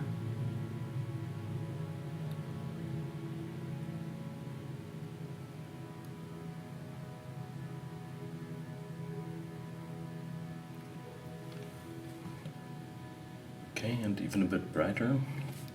I think with these stronger highlights here and on the nostril being painted, you get quite a very nice impression of the contrast that we're going for. We will overdo the contrast a little as the glazes of different tones in the end will tone down the contrast quite a bit. So it looks quite strong at the moment, but don't worry, we will fix that. Also the soft skin tissue under the eye and the eye itself, we will do that in one of the further steps. So let me just continue with the highlights first, and we'll be back once we have the highlights established. So here we are with the highlights in place. The next thing that we will do before we go into the color variation is we will paint the eyes and the bit of skin under the eyes. But let's start with the eyeballs.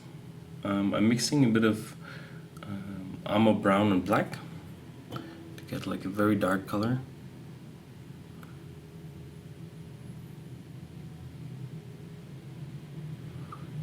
And I'm using that to just paint the eyeballs.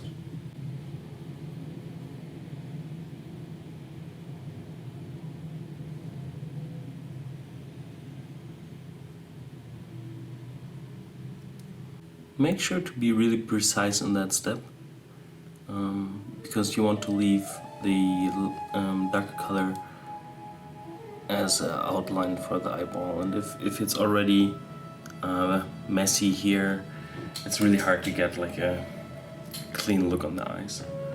Okay. For the next step, we will need some of the highlight color that we've used on the skin. Again, a little bit of repetition.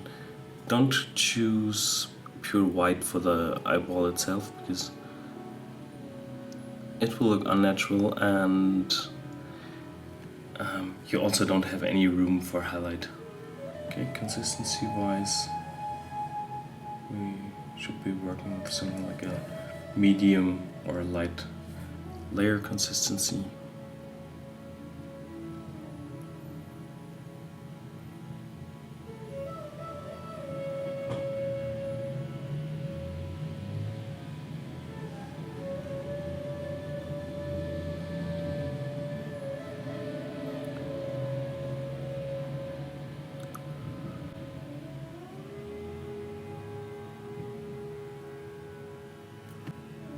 Okay, I've added a bit of P3 Worm Green to the palette, and I'm mixing it with a bit of the dark sea blue to get like a nice dark green tone.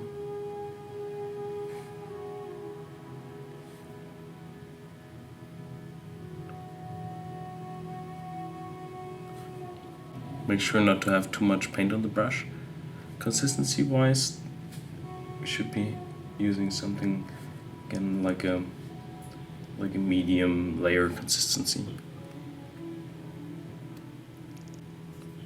Okay.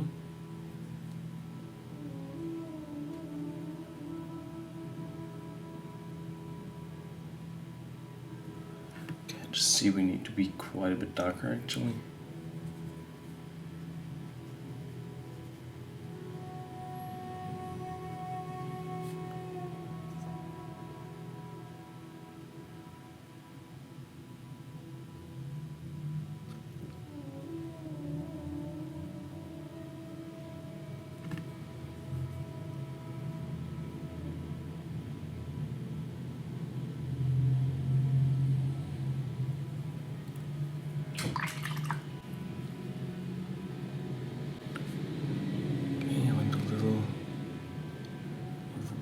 here.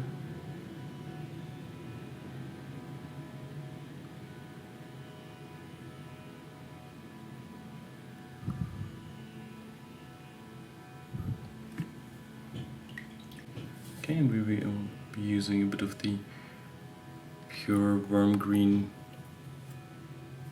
to get like a very light green reflection here.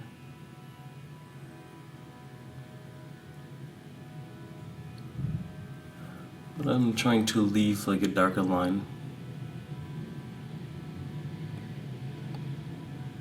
on the outside of the iris. Okay, next step is just using some pure black to place the pupil.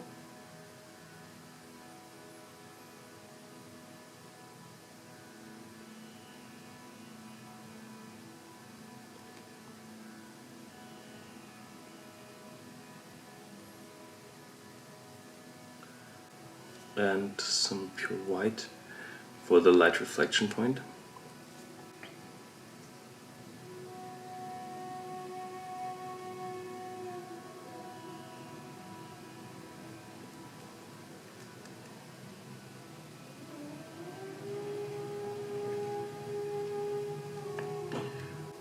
Okay, that was a little bit too big in both eyes. So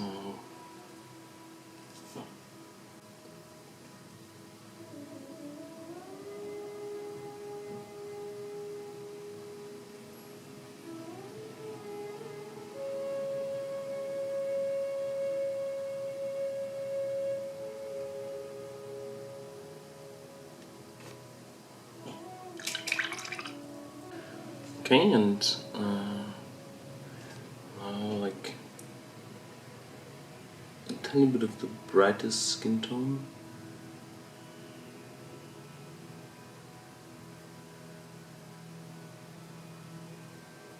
Just directly next to the iris.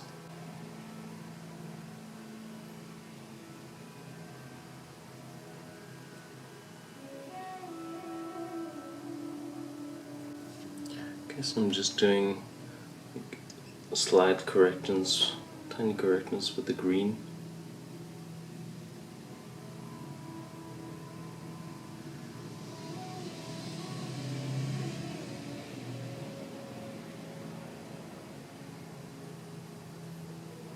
Okay, and we will also add a tiny bit of the flat red. Just in the very corner of the eyes.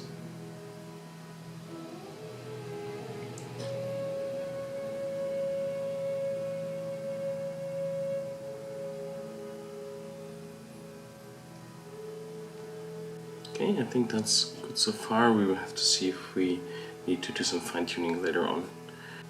For the part under the eyes, we'll mix some dark sea blue and some of the flat red to get a nice purple. And we will mix that with some of our skin tone. Some white. And we will be using like a between light and medium layer consistency to get the base color in place.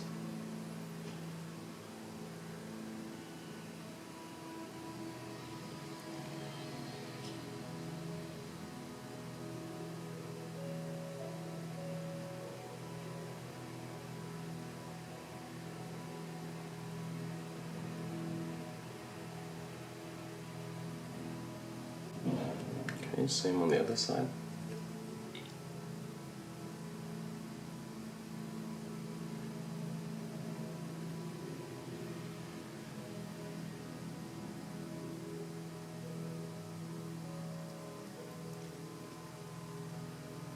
And I'm using also a thin glaze of the same tone to get it here into the recesses so they don't appear all that dark.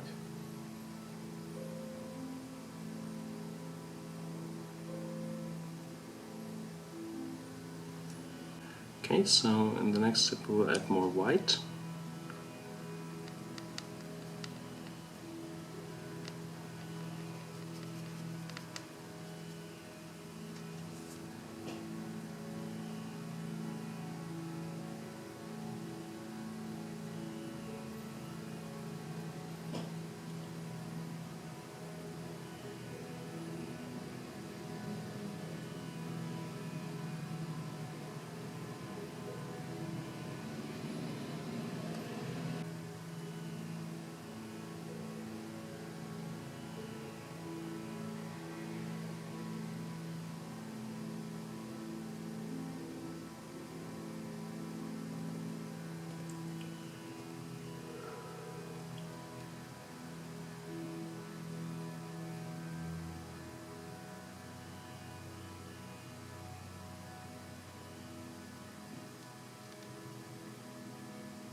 Okay, our wizard looks quite interesting but very pale, so we'll do the same as we did before.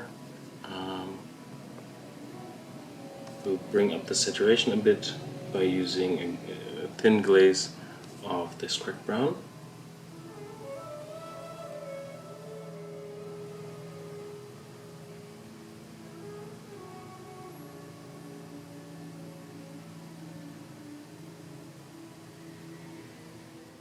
Okay, I've added a little more cracked brown because the one looked a tiny bit purple.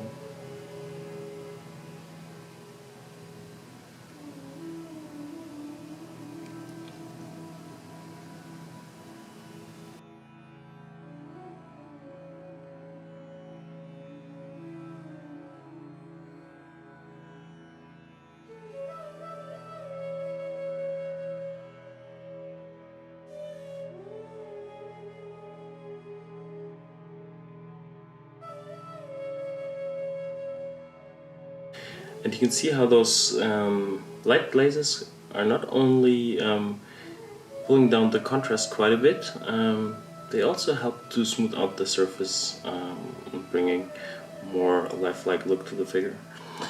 To increase that look, we will add a bit of the flat red just under the cheeks and the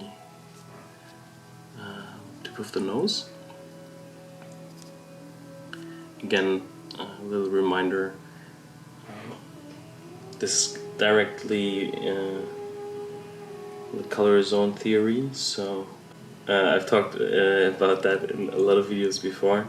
Also the Hero of the Sky last video. So we try to introduce red tones in the middle area, so from the lower side of the eyebrows till the lower side of the nose.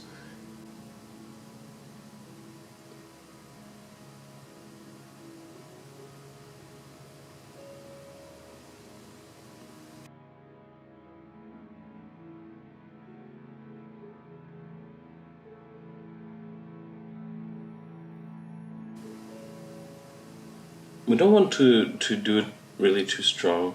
The color zones are actually not that visible in dark skin tones. In dark skin tones you see a lot actually in real life the reflection of the environment color. Okay, here on the side I just went a little overboard with the shadow color. So I'm just bringing that back with a few thin glazes of the highlight tone. Brown. Also for a little bit thinner for the inside of the ears. Okay, that's good so far. With a little bit of the pure strong tone directly out of the pot, I'm just lining the outline here with the hair. Also on the eyebrows.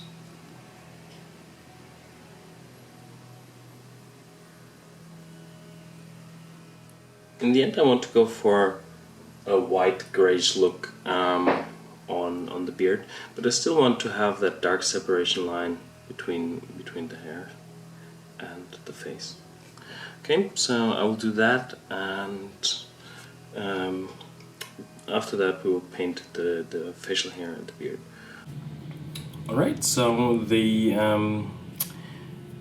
strong tone around the face is dry, and you can see I've added a bit of light warm gray here on the eyebrows. Let's mix a nice dark gray gradient here on the palette, some watercolor black, a bit of the scrap brown, and quite a bit of white.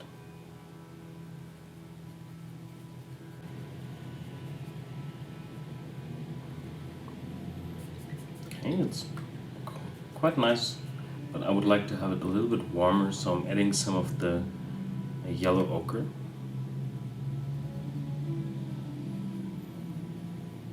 We just have to make sure to mix it in all the gradient here.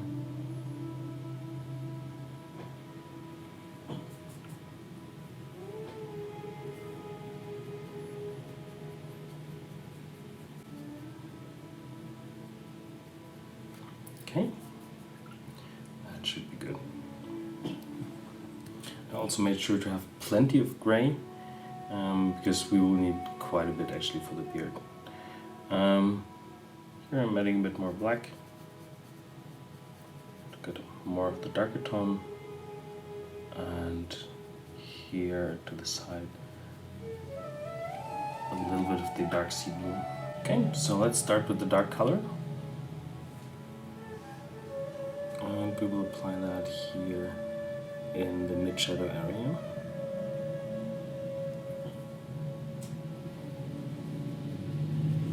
And consistency-wise, this is something like a medium layer consistency, so we still see the grayscale from the black and white foundation.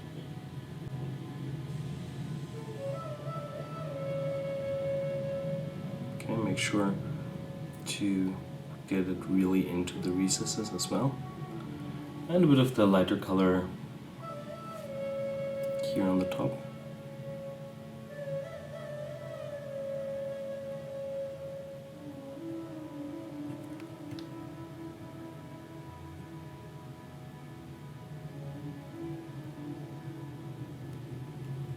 Again, some of the darker tone here.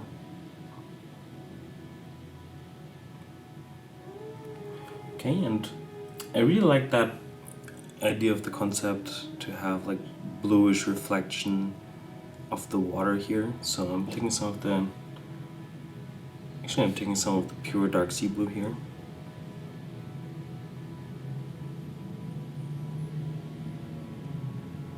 Get like a nice blue impact here to the side of the beard.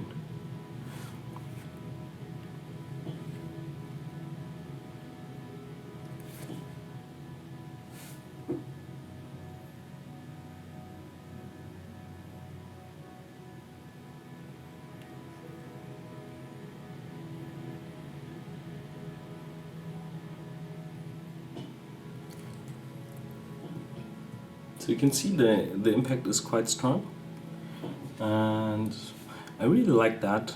It will vanish a bit once we start adding the highlights on top, but just from a general idea, I think that should be really working great. Okay, and again a little bit darker here on the upper side of the beard.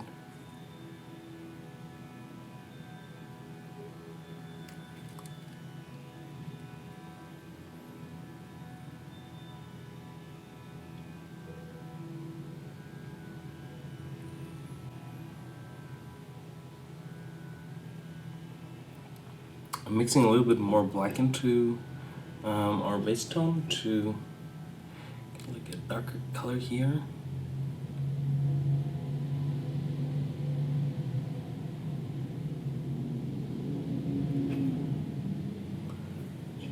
I will also switch to a smaller brush because the closer we get to the painted skin tone, the more careful we also have to be.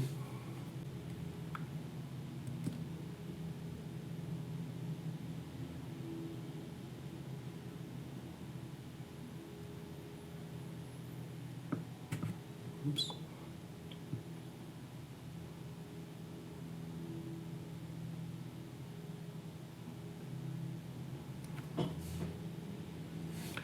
And you can see actually the base color here is still wet, so we can just add a little bit darker color and blend it out under the overlapping moustache.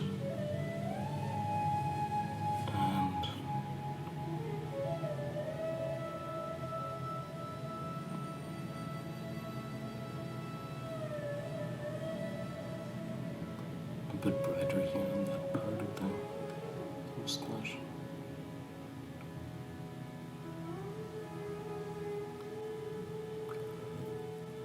Okay, so I think you got where we're going with the base color of the beard. I will just continue and we'll be back for the highlights. Alright, now that the base color of the beard is dry, we can start with the highlights. For the highlights, I'm taking again the brush size 2. And I'm just taking some of that bright highlight color here. in like a heavy layer consistency.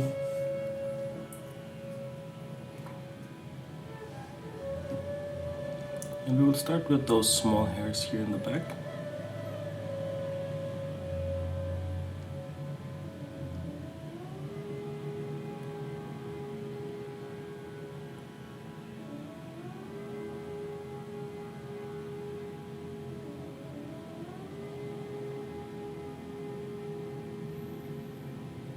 And then here.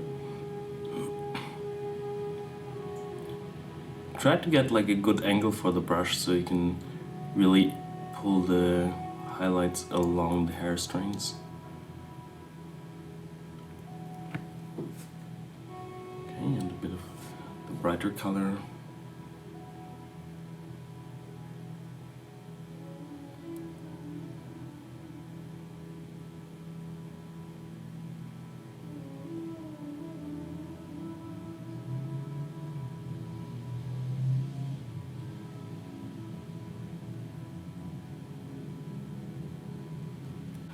We'll just continue like this. Really trying to highlight here across the middle line.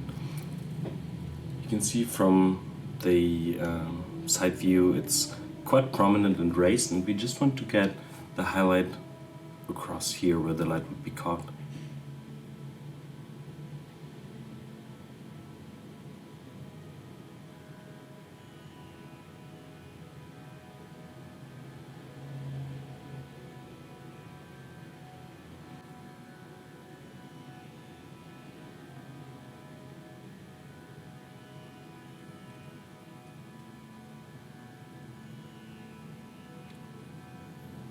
With beard hair and hair in general, it's always funny because there's actually no easy way to do it. It just takes a lot of manual work and small highlights. You can wash it and dry brush it, but it will never look as good as if you paint it strain by strain.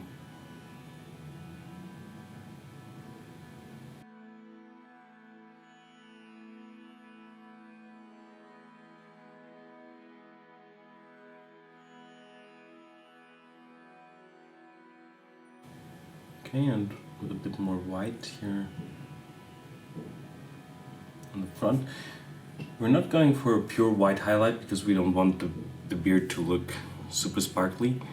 But we want that small highlight here in the middle to be a little bit more prominent.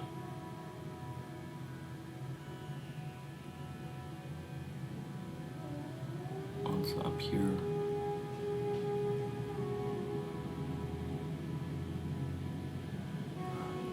It's quite nice to see actually both sides next to each other, and you can see how much the highlight really helps to define the shape of the beard.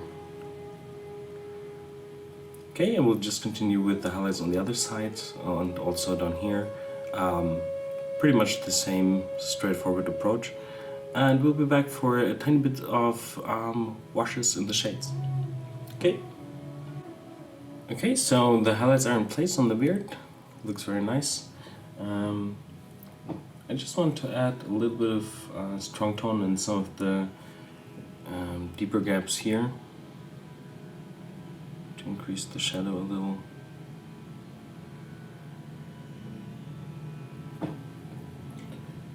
I'm just placing it, cleaning the brush, and pushing it a little into the recesses.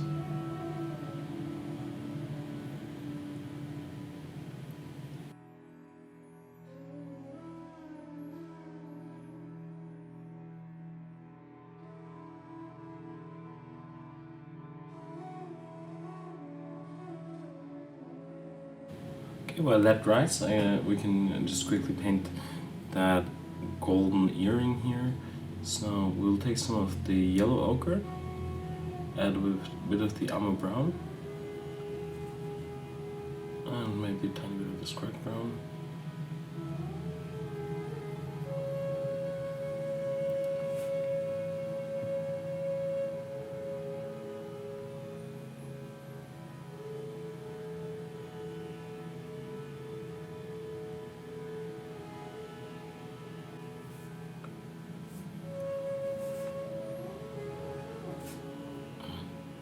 with a bit more of the squared brown here to the lower side.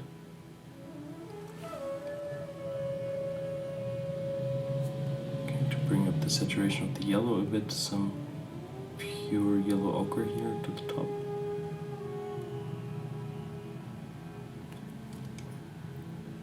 And then just with a wet brush, feathering it out a bit.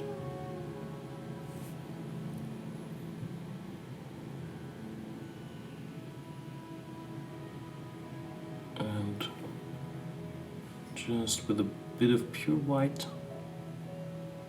the main reflex here on the top. And because the earring is actually not really round, it's a bit out of shape, so we will also highlight that lower edge here that catches some light. Okay. And with the dark color soft out here, the mid area. Okay, it looks already pretty good. So I will use the same approach to paint the small gold rings here, and the straps will be a simple color. So I think the next big part here is definitely the turban, and yeah, I'm happy to show you some wet blending on the turban. Alright, so here we are with the details painted. I've decided to use a mixture of flat red and dark sea blue as a purple here for the little straps, some gold as the earring, and a little green for the pearl on his beard. Alright, so let's start with the turban. We need to mix quite a bit of the flat red with some black. Oh, that should actually be a nice starting color. And we'll start with wet blending, so I'm trying here to introduce the brighter red here on the top.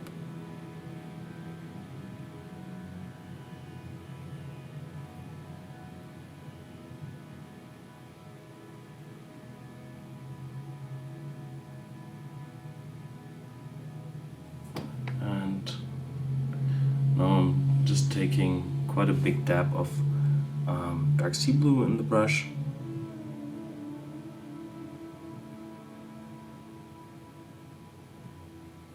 And I'm just distributing it here in the shadow area.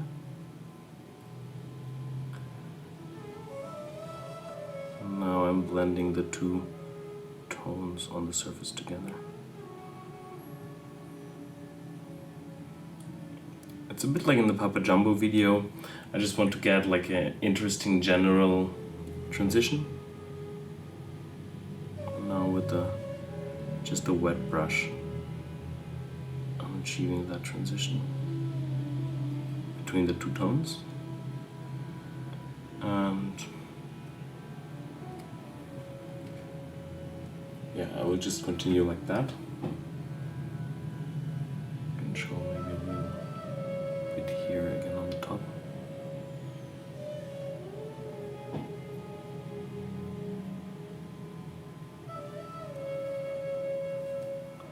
So quite some bright red here on the top. Then just a large dab of dark sea blue. Just carefully here where we come close to the face.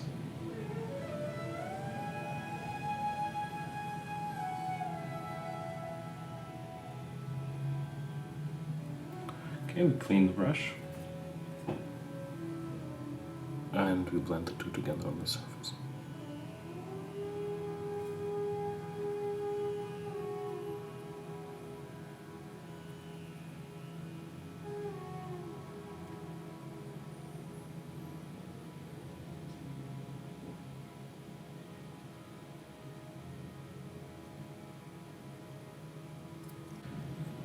Okay, I would just continue like that also on the upper side and this part here. We might show that in the speed up.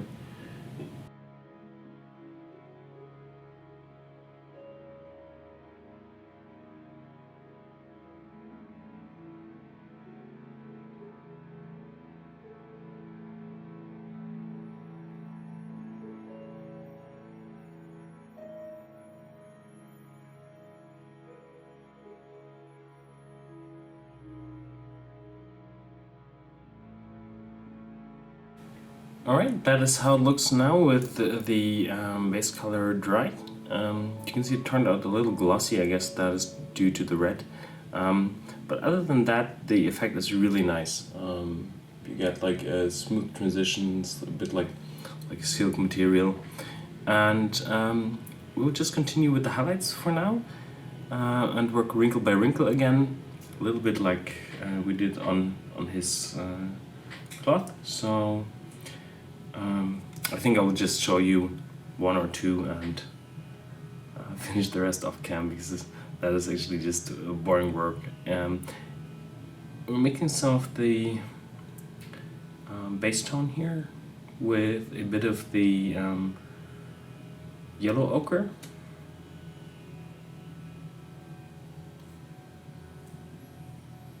And a bit more of the pure red.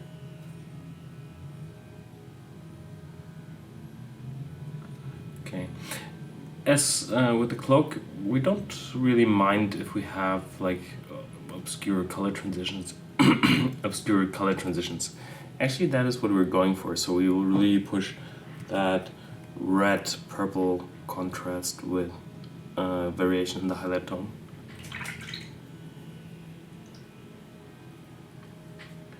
Okay, we will take not the full brush with the color, but just the tip, and we will use that in like a medium layer consistency, between medium and heavy. Okay, and we will just apply that here on the highlight areas.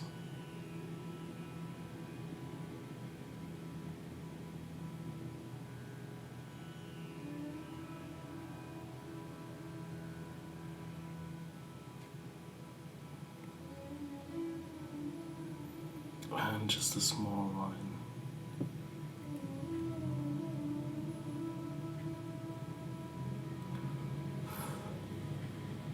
Okay, and a bit darker.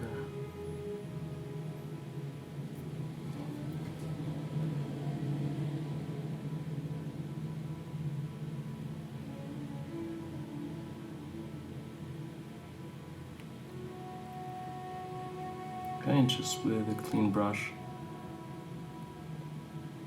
I'm glazing out the highlight color here, so we get a nice transition.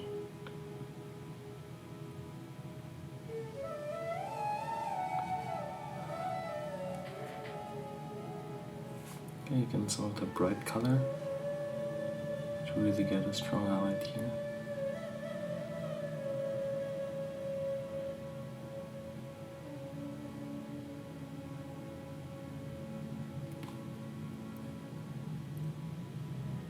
And just with the clean brush, pulling that down.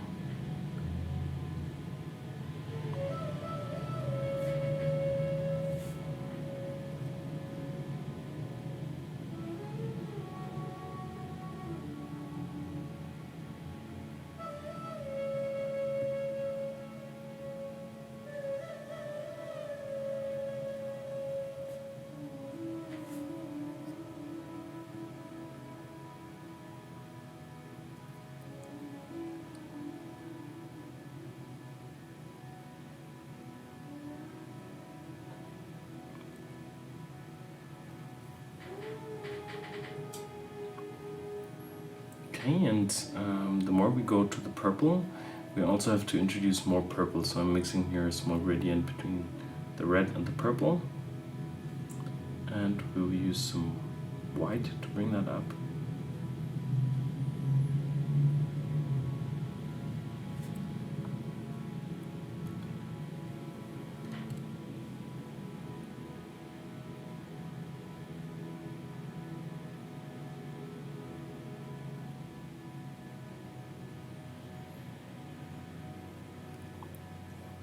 And a bit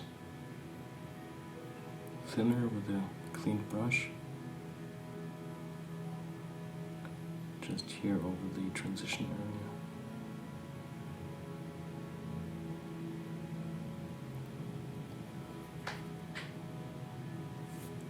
Okay, and a bit brighter here for just those small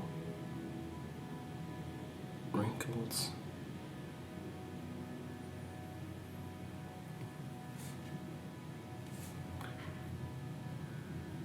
And a bit of the bright red highlight color. And just with a clean brush, blending the two here together.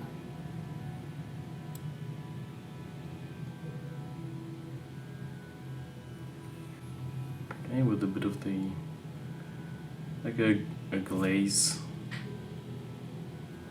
of the dark purple color. Just glazing that here into the shadows of the transition area.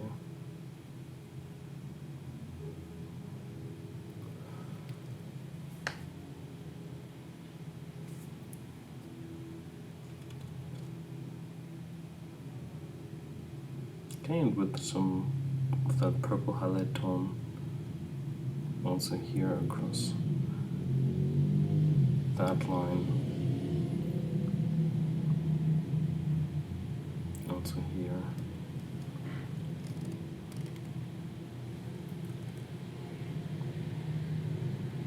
See how I'm just using the side of the brush to sketch in the light. Okay, so basically that is what we have to do to all the wrinkles before we see what we need in like a final adjustment. We want to make sure to have like a highlight that runs across the top edge here, a little bit like a donut. So again, the highlight shape matches the shape of the object, and this is not really round, so it's not on the top, but it's more like a flat button. Okay, I will continue with the highlights and we'll be back once that is done. Okay, so you can see I've continued with the highlights on the turban, and I think it turned out really nice with the different shades of purple and red on the turban. Also the saturation difference here to the top is quite nice. You can see the palette already is quite messy. Before we continue with like the last bits of shadow on the turban, I want to paint the small bit here, the cone. And you can see here I mixed some Scrag Brown from Games Workshop, black, and some of the flat red. And it's actually the same tone that I used here in the lower part.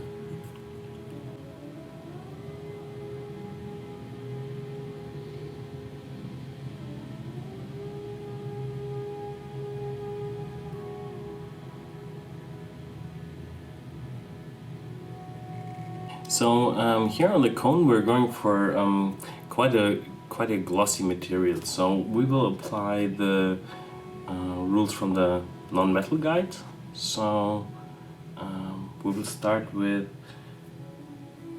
the strong highlight here in the middle, thinner to the middle and a little bit wider here, just like the shape of the cone. So I will mix some of the yellow ochre with our base tone.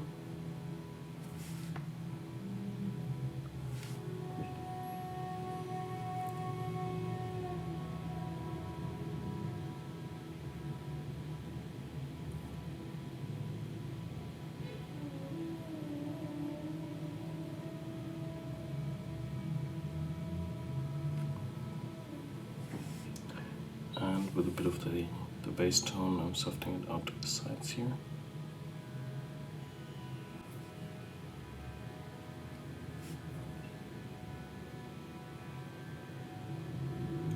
Brighter.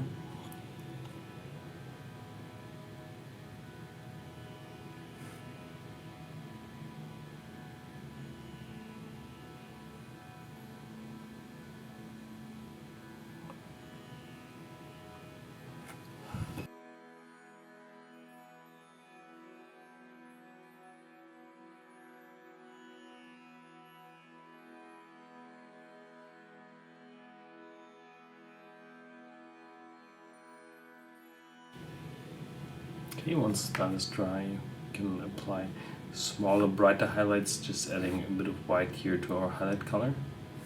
And we're using that again, somewhat like a medium layer consistency.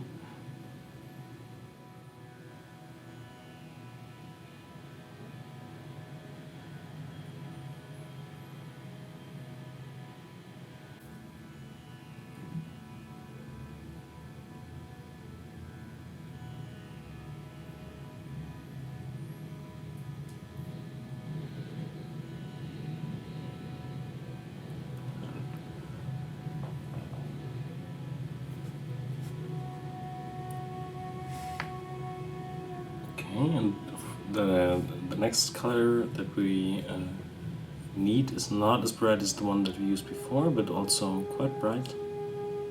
We'll do it here in the middle, the second, like the horizontal line.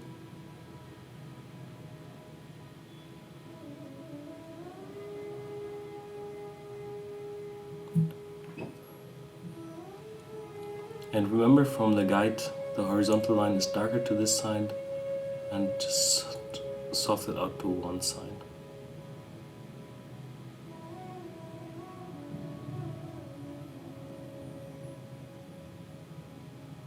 Okay, to increase the intensity of that line, I'm adding a bit of the dark red here to the side.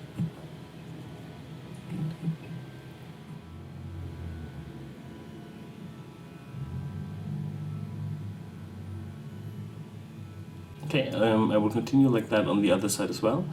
I will just put some dark base color here on these elements and maybe also a thin dark line in between here. Okay, so you see we have a lot more contrast with the dark lining, and also here I continued with doing the same highlight than we did on the other side. See, it turned out quite nice. I just wanted to show you like the small emblem here in the middle in non-metal, and then I think I can finish the rest of the small details on top.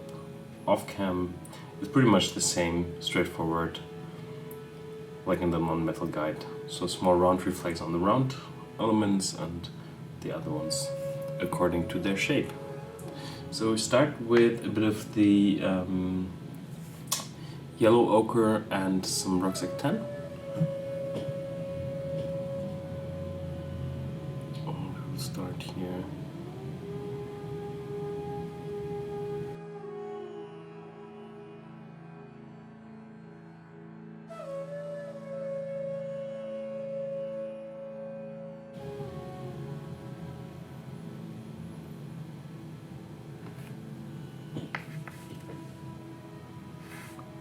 A bit darker with more of the almo brown. Sorry, so in the base mix it was also the yellow ochre and almo brown, and here this is just slightly darker.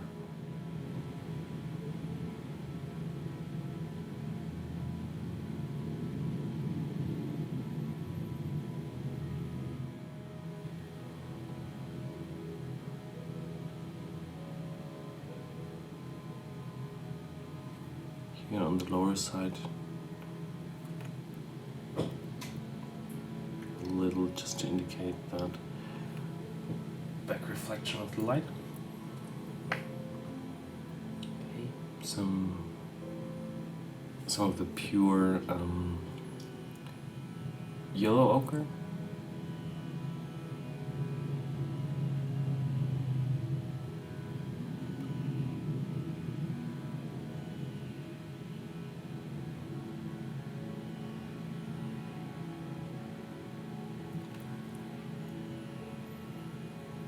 Not too much.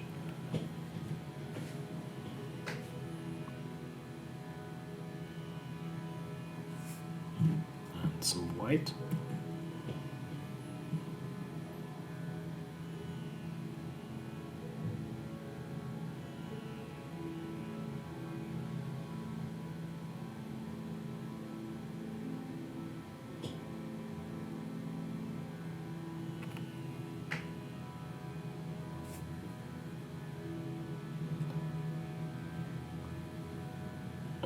bit of the yellow ochre and white, just softening it out a tiny bit.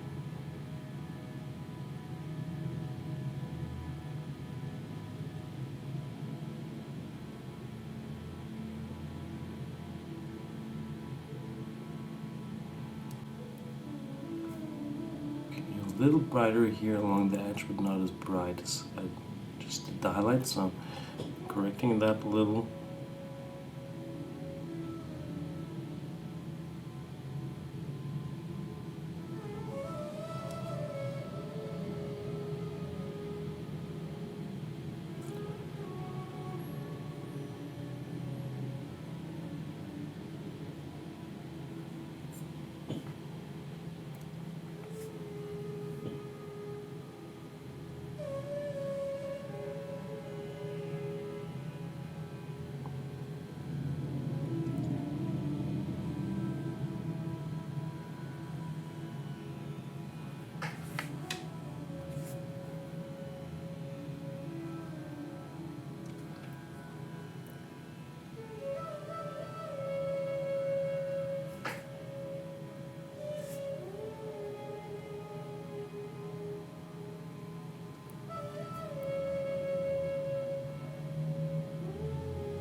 Okay, and then we'll continue like that with these small elements here, and we'll be back with this part finished. Okay, so you can see I've painted the details on the turban and little non-metal bit in the back, and yeah, it looks really nice, but just I think we need a little adjustment here of the contrast towards that dot. You can see I've already rearranged the palette for the flames later on, but we will just use some army paint, a strong tone. It's naturally somewhat between a medium and a heavy glaze. And we'll just apply that here next to the recesses.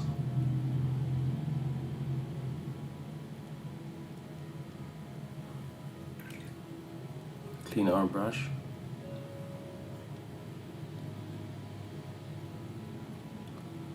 And just push it back in here.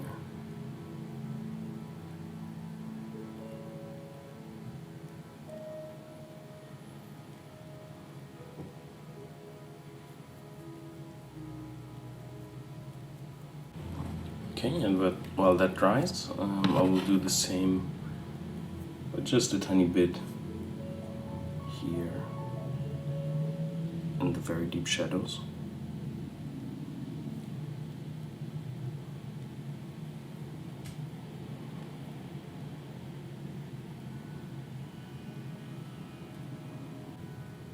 Alright, I think that looks pretty good so far. We'll just let that dry, and while that dries naturally, we can just already start with the flames. That's the last primed bit that we still have, and it's the flames. They will have like an impact on the other part of the model as well, so we have like a small OSL. So we need quite a bright and intense color here for the flames. I like the concept that they're more like a classical yellow flame, not like a green, or you can take any color you want, but we will stick with the classic flame color.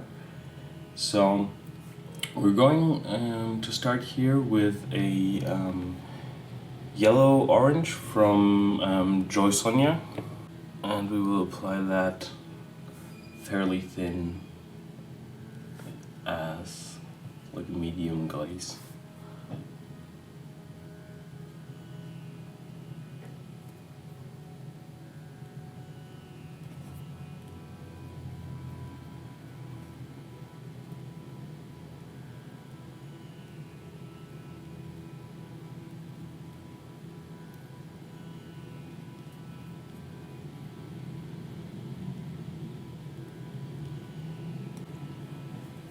Okay, we'll give it a second layer.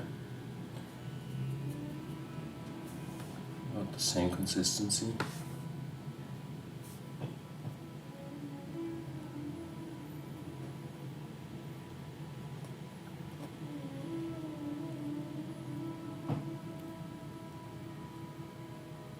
Okay, and we will mix some of the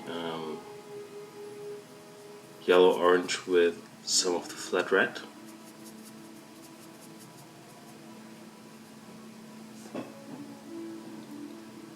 And we will apply that here to the upper part of the flames.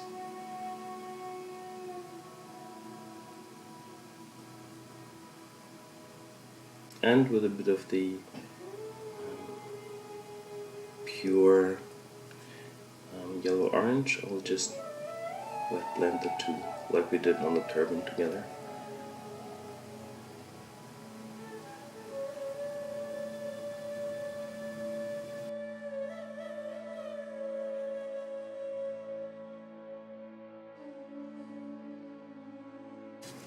Okay, and a bit of the pure red.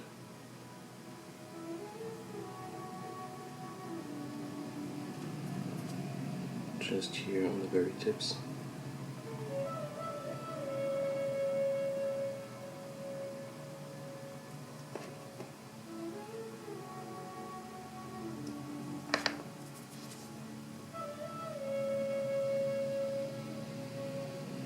And blending it in with a bit of the orange. I don't want it to be too red, so I'm not blending it really in all the way.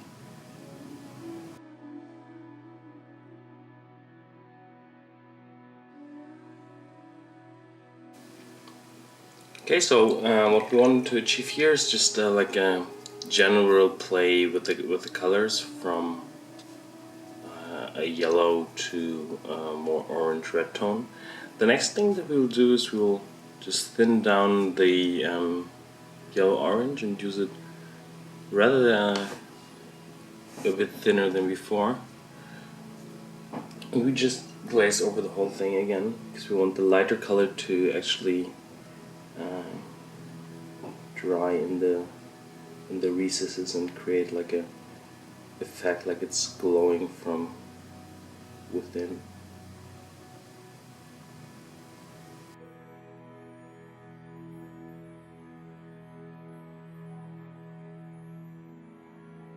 Alright, that looks already pretty cool.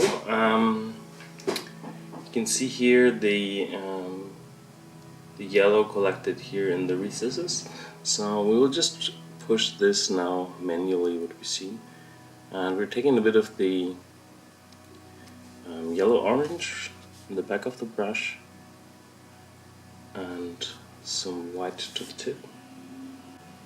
And I'll just try to highlight here the inside. Sometimes it feels quite strange to put the highlight like in the deepest spot, but to create that glowing, this is really necessary.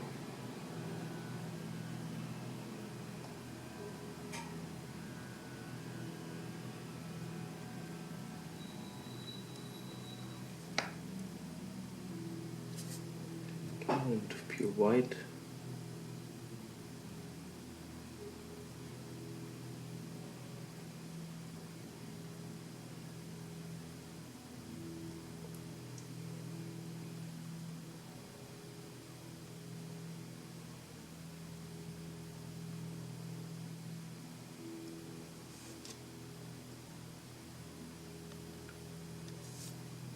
And the orange, I'm just glazing it out.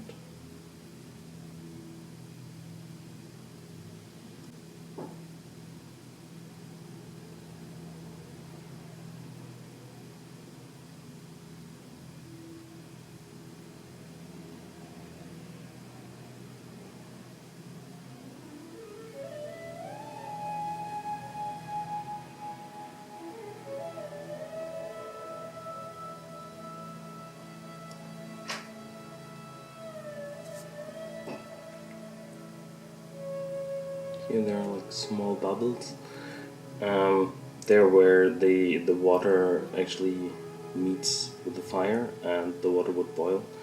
First we will just paint them here like in the bright yellow and highlight them, and later on once we have it on the base we'll do a little more to it.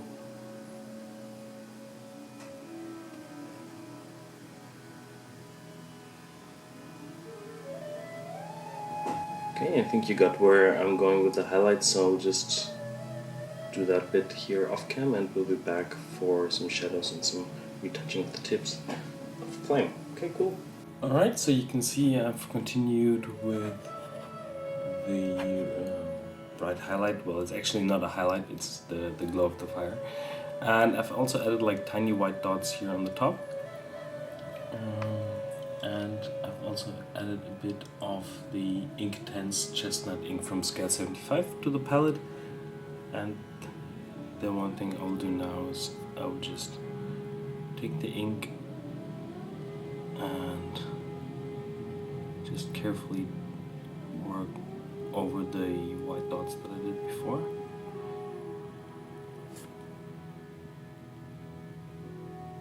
Here on the top.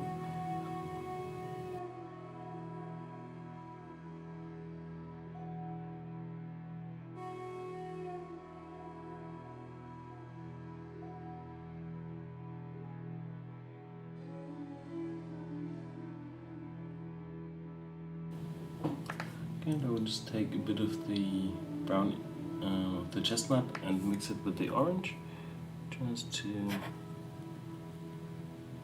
get like also a good gloss transition here, because the ink is slightly more glossy. So I'm just adding here a little bit of mid-tone. I wanted to introduce the brown so it looks a little bit more like mystical and not all that cartoony red on the top. So like an oil flame a bit.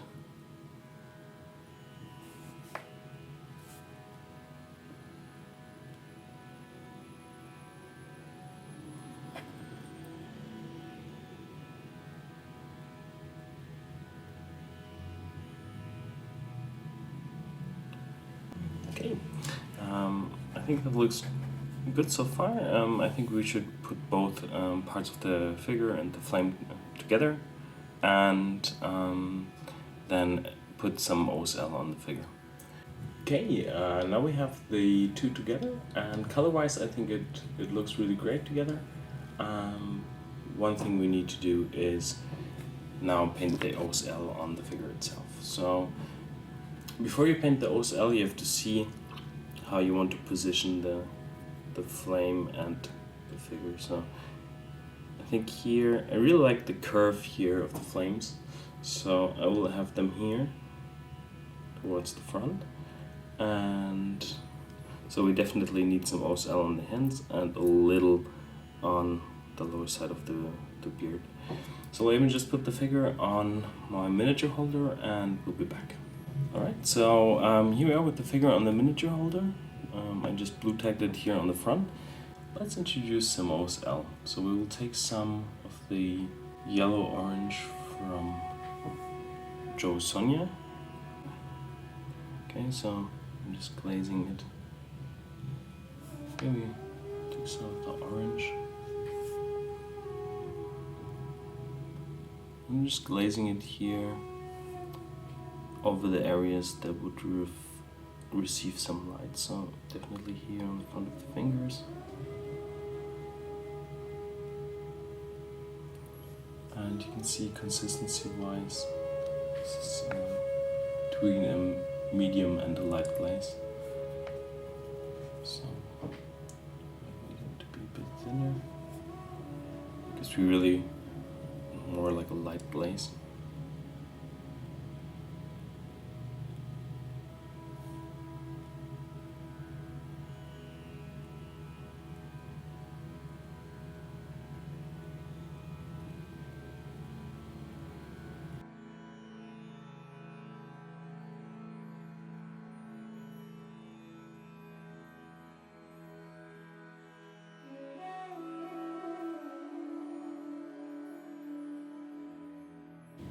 You can see, because we painted the hands quite a bit brighter before, we just need a tiny bit of that glaze to give them a nice ambient glow.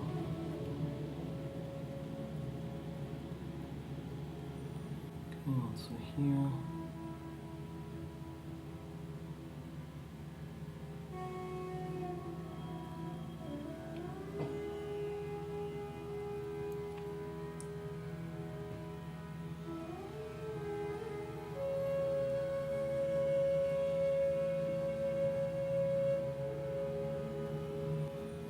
And I'm adding a bit of white to our color here.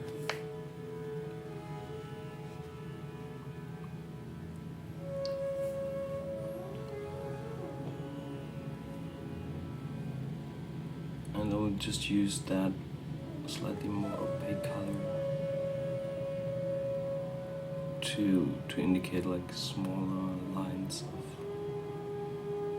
just like the strongest bit of the light reflection here.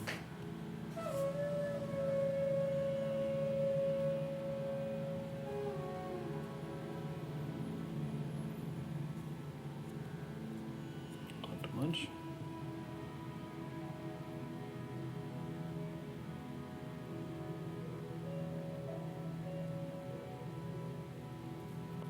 And again a glaze of that orange here to soften it out a bit.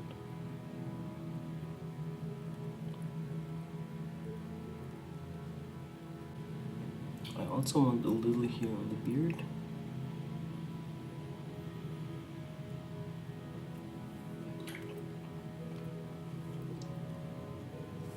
And also just here on the lower side.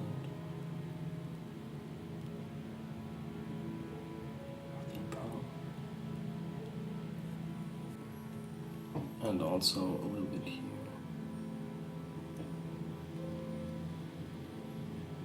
On the beard.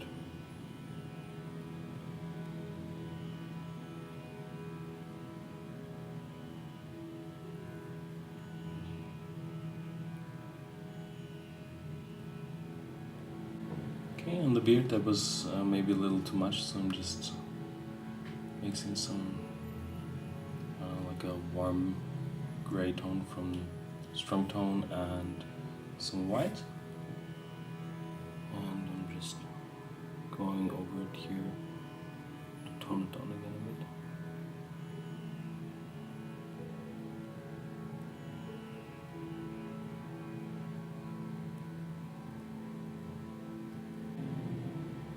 Alright, that looks good.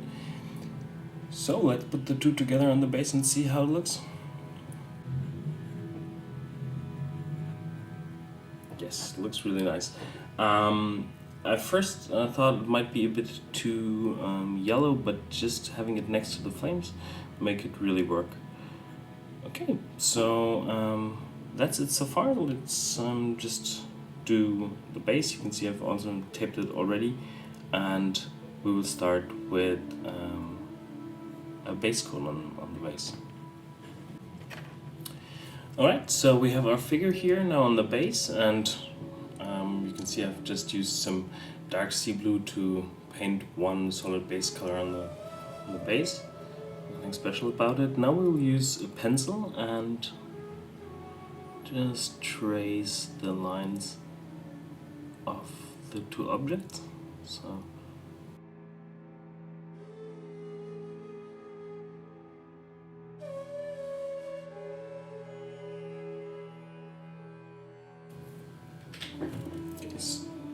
So this is where our fire should be, and this is where the wizard is placed. So we will use that just to have like a guideline for our blending, because I want to have like a little bit of light here. So I'm taking I'm using quite a large flat brush for a surface like that. This is just ideal. We'll use some of the golden yellow here.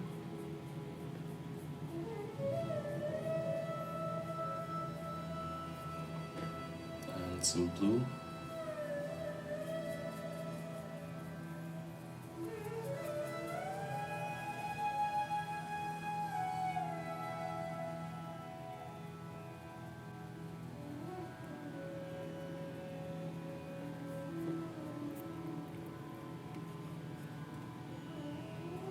Using the brush to build up a little textured highlight here.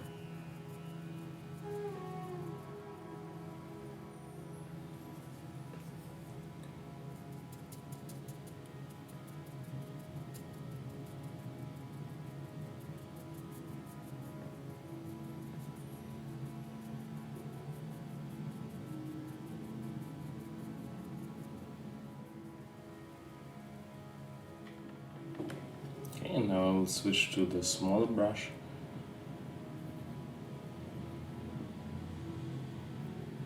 And introduce more of the orange tones that we've used for the flames.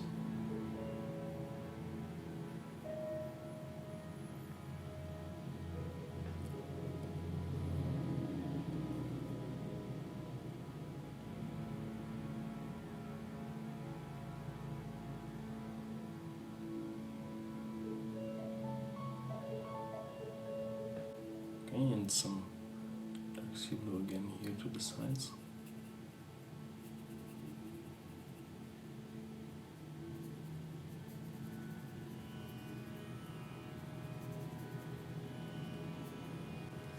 And it's actually already quite nicely visible, like greenish, quite a funky color mix. So we have green tones here, orange, and a bit of yellow in the middle.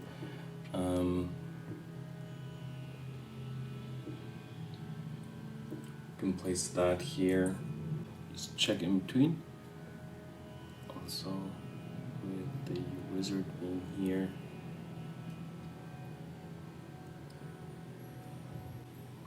We see that we can still add quite a bit of yellow and contrast here in the middle. So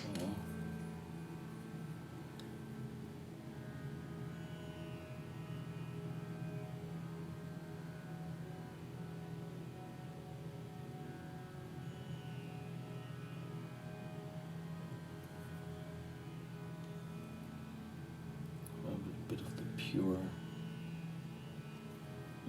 yellow and some white, and we try to do like a little swirl motion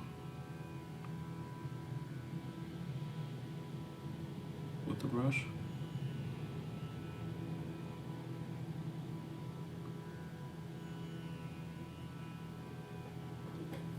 Okay, let that dry. Looking pretty cool. I think I will now glue in the flames, and then we can really work them in. For the flames I want to add something a little special, so I just need some super glue and these little glass beads. And these are really cool, and they will increase the look as if the water would be bubbling around it and boiling. Okay, I first took a bit of super glue for the flames.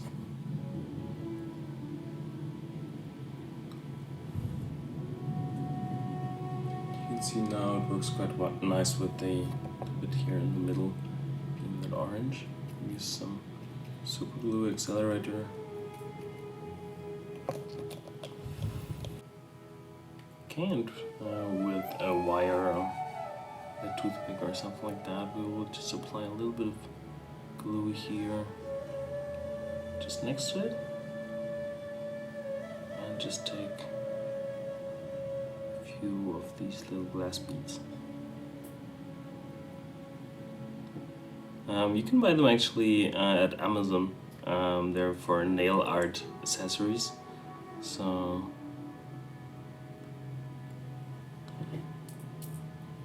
come in various sizes.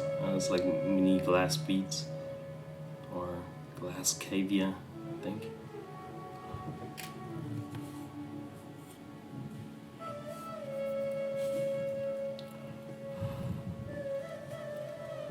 Okay, we will add more of those later on.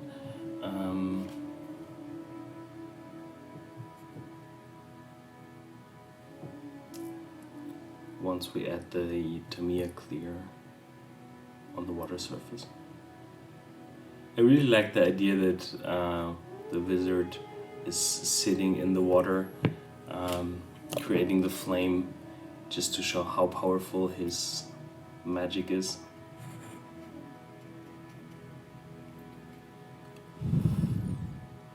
Okay, you can see it looks a bit messy now, but it's not a problem because we will work later on with some Tamiya clear that will definitely cover the stains here.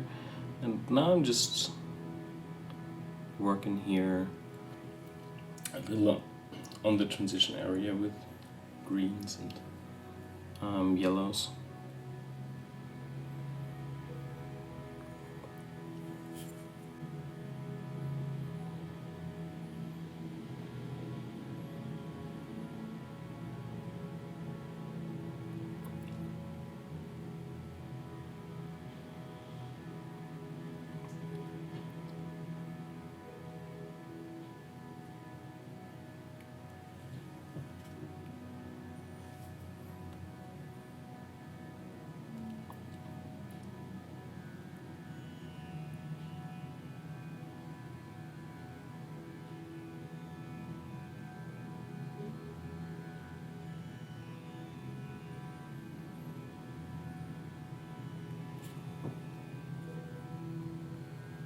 Okay, and we're mixing also a lighter blue from dark sea blue and white, and we will use that thicker to also get like a little bit of blue reflection here in the water going on. We don't want it to be like everywhere super green. I like the shift in tones that we're achieving here.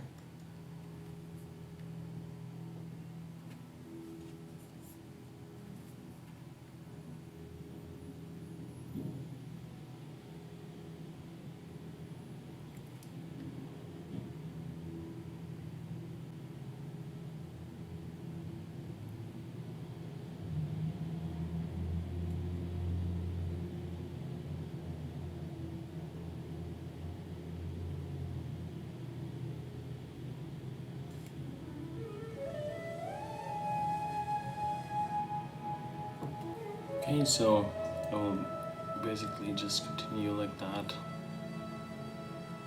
until I have the feeling that it really works nicely and that it really looks like it's happening on the water surface and it's not a part that I've just simply glued on.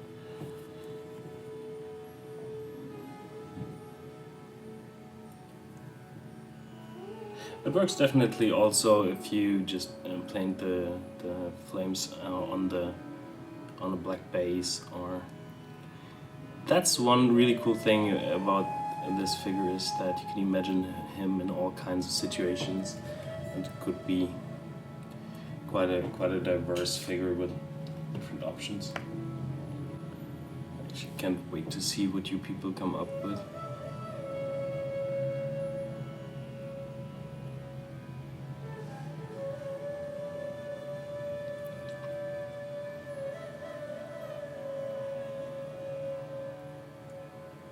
Okay, I will continue with that and also introduce some highlights here around the wizard himself. So it looks like the water is rippling, but I will just stipple that in as I did here.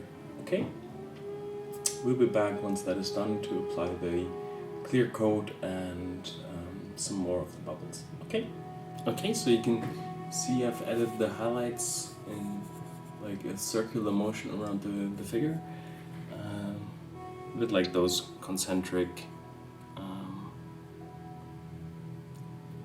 lines that you would have when you throw something in the water, or like the water surface that ripples.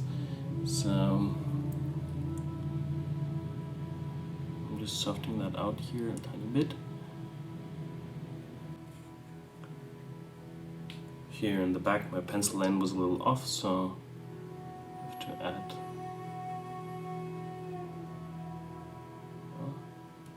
Okay.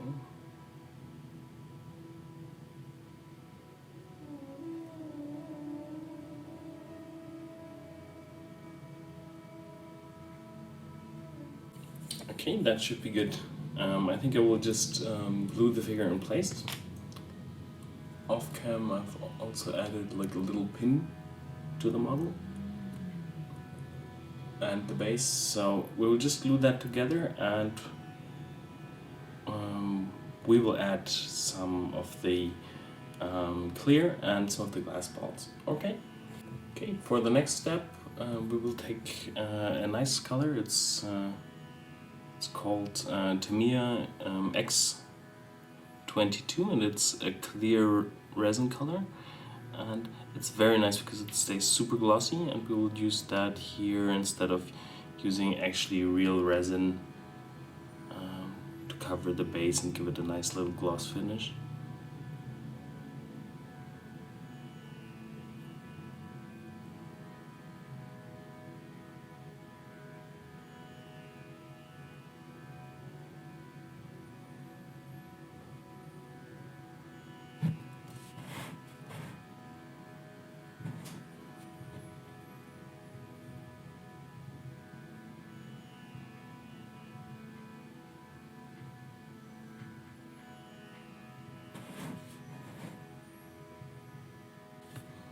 Okay, and as I mentioned before, now we will just with some water on the brush, you can see we can grab those little pearls quite nice and easy and just place them here near to the flame.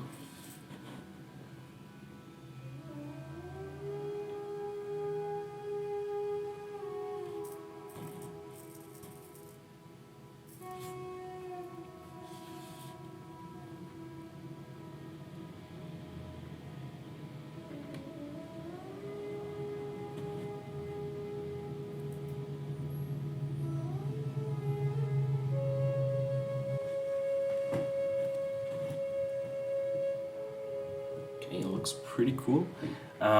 So with the Tamiya clear, it's really important to let it dry overnight, because it needs some hours to really dry. And after that, I think we'll be back to just remove the tape. I think you can do that actually off cam. So next thing would be the finished figure on the turntable. Cool. I hope you really enjoyed the process of the figure. I think there were quite a lot of interesting things, and also the figure itself is really a marvelous piece. I'm very happy with Luca's work, and also the work of Philadeus. Alright guys, thanks for watching, and hope you enjoyed the show.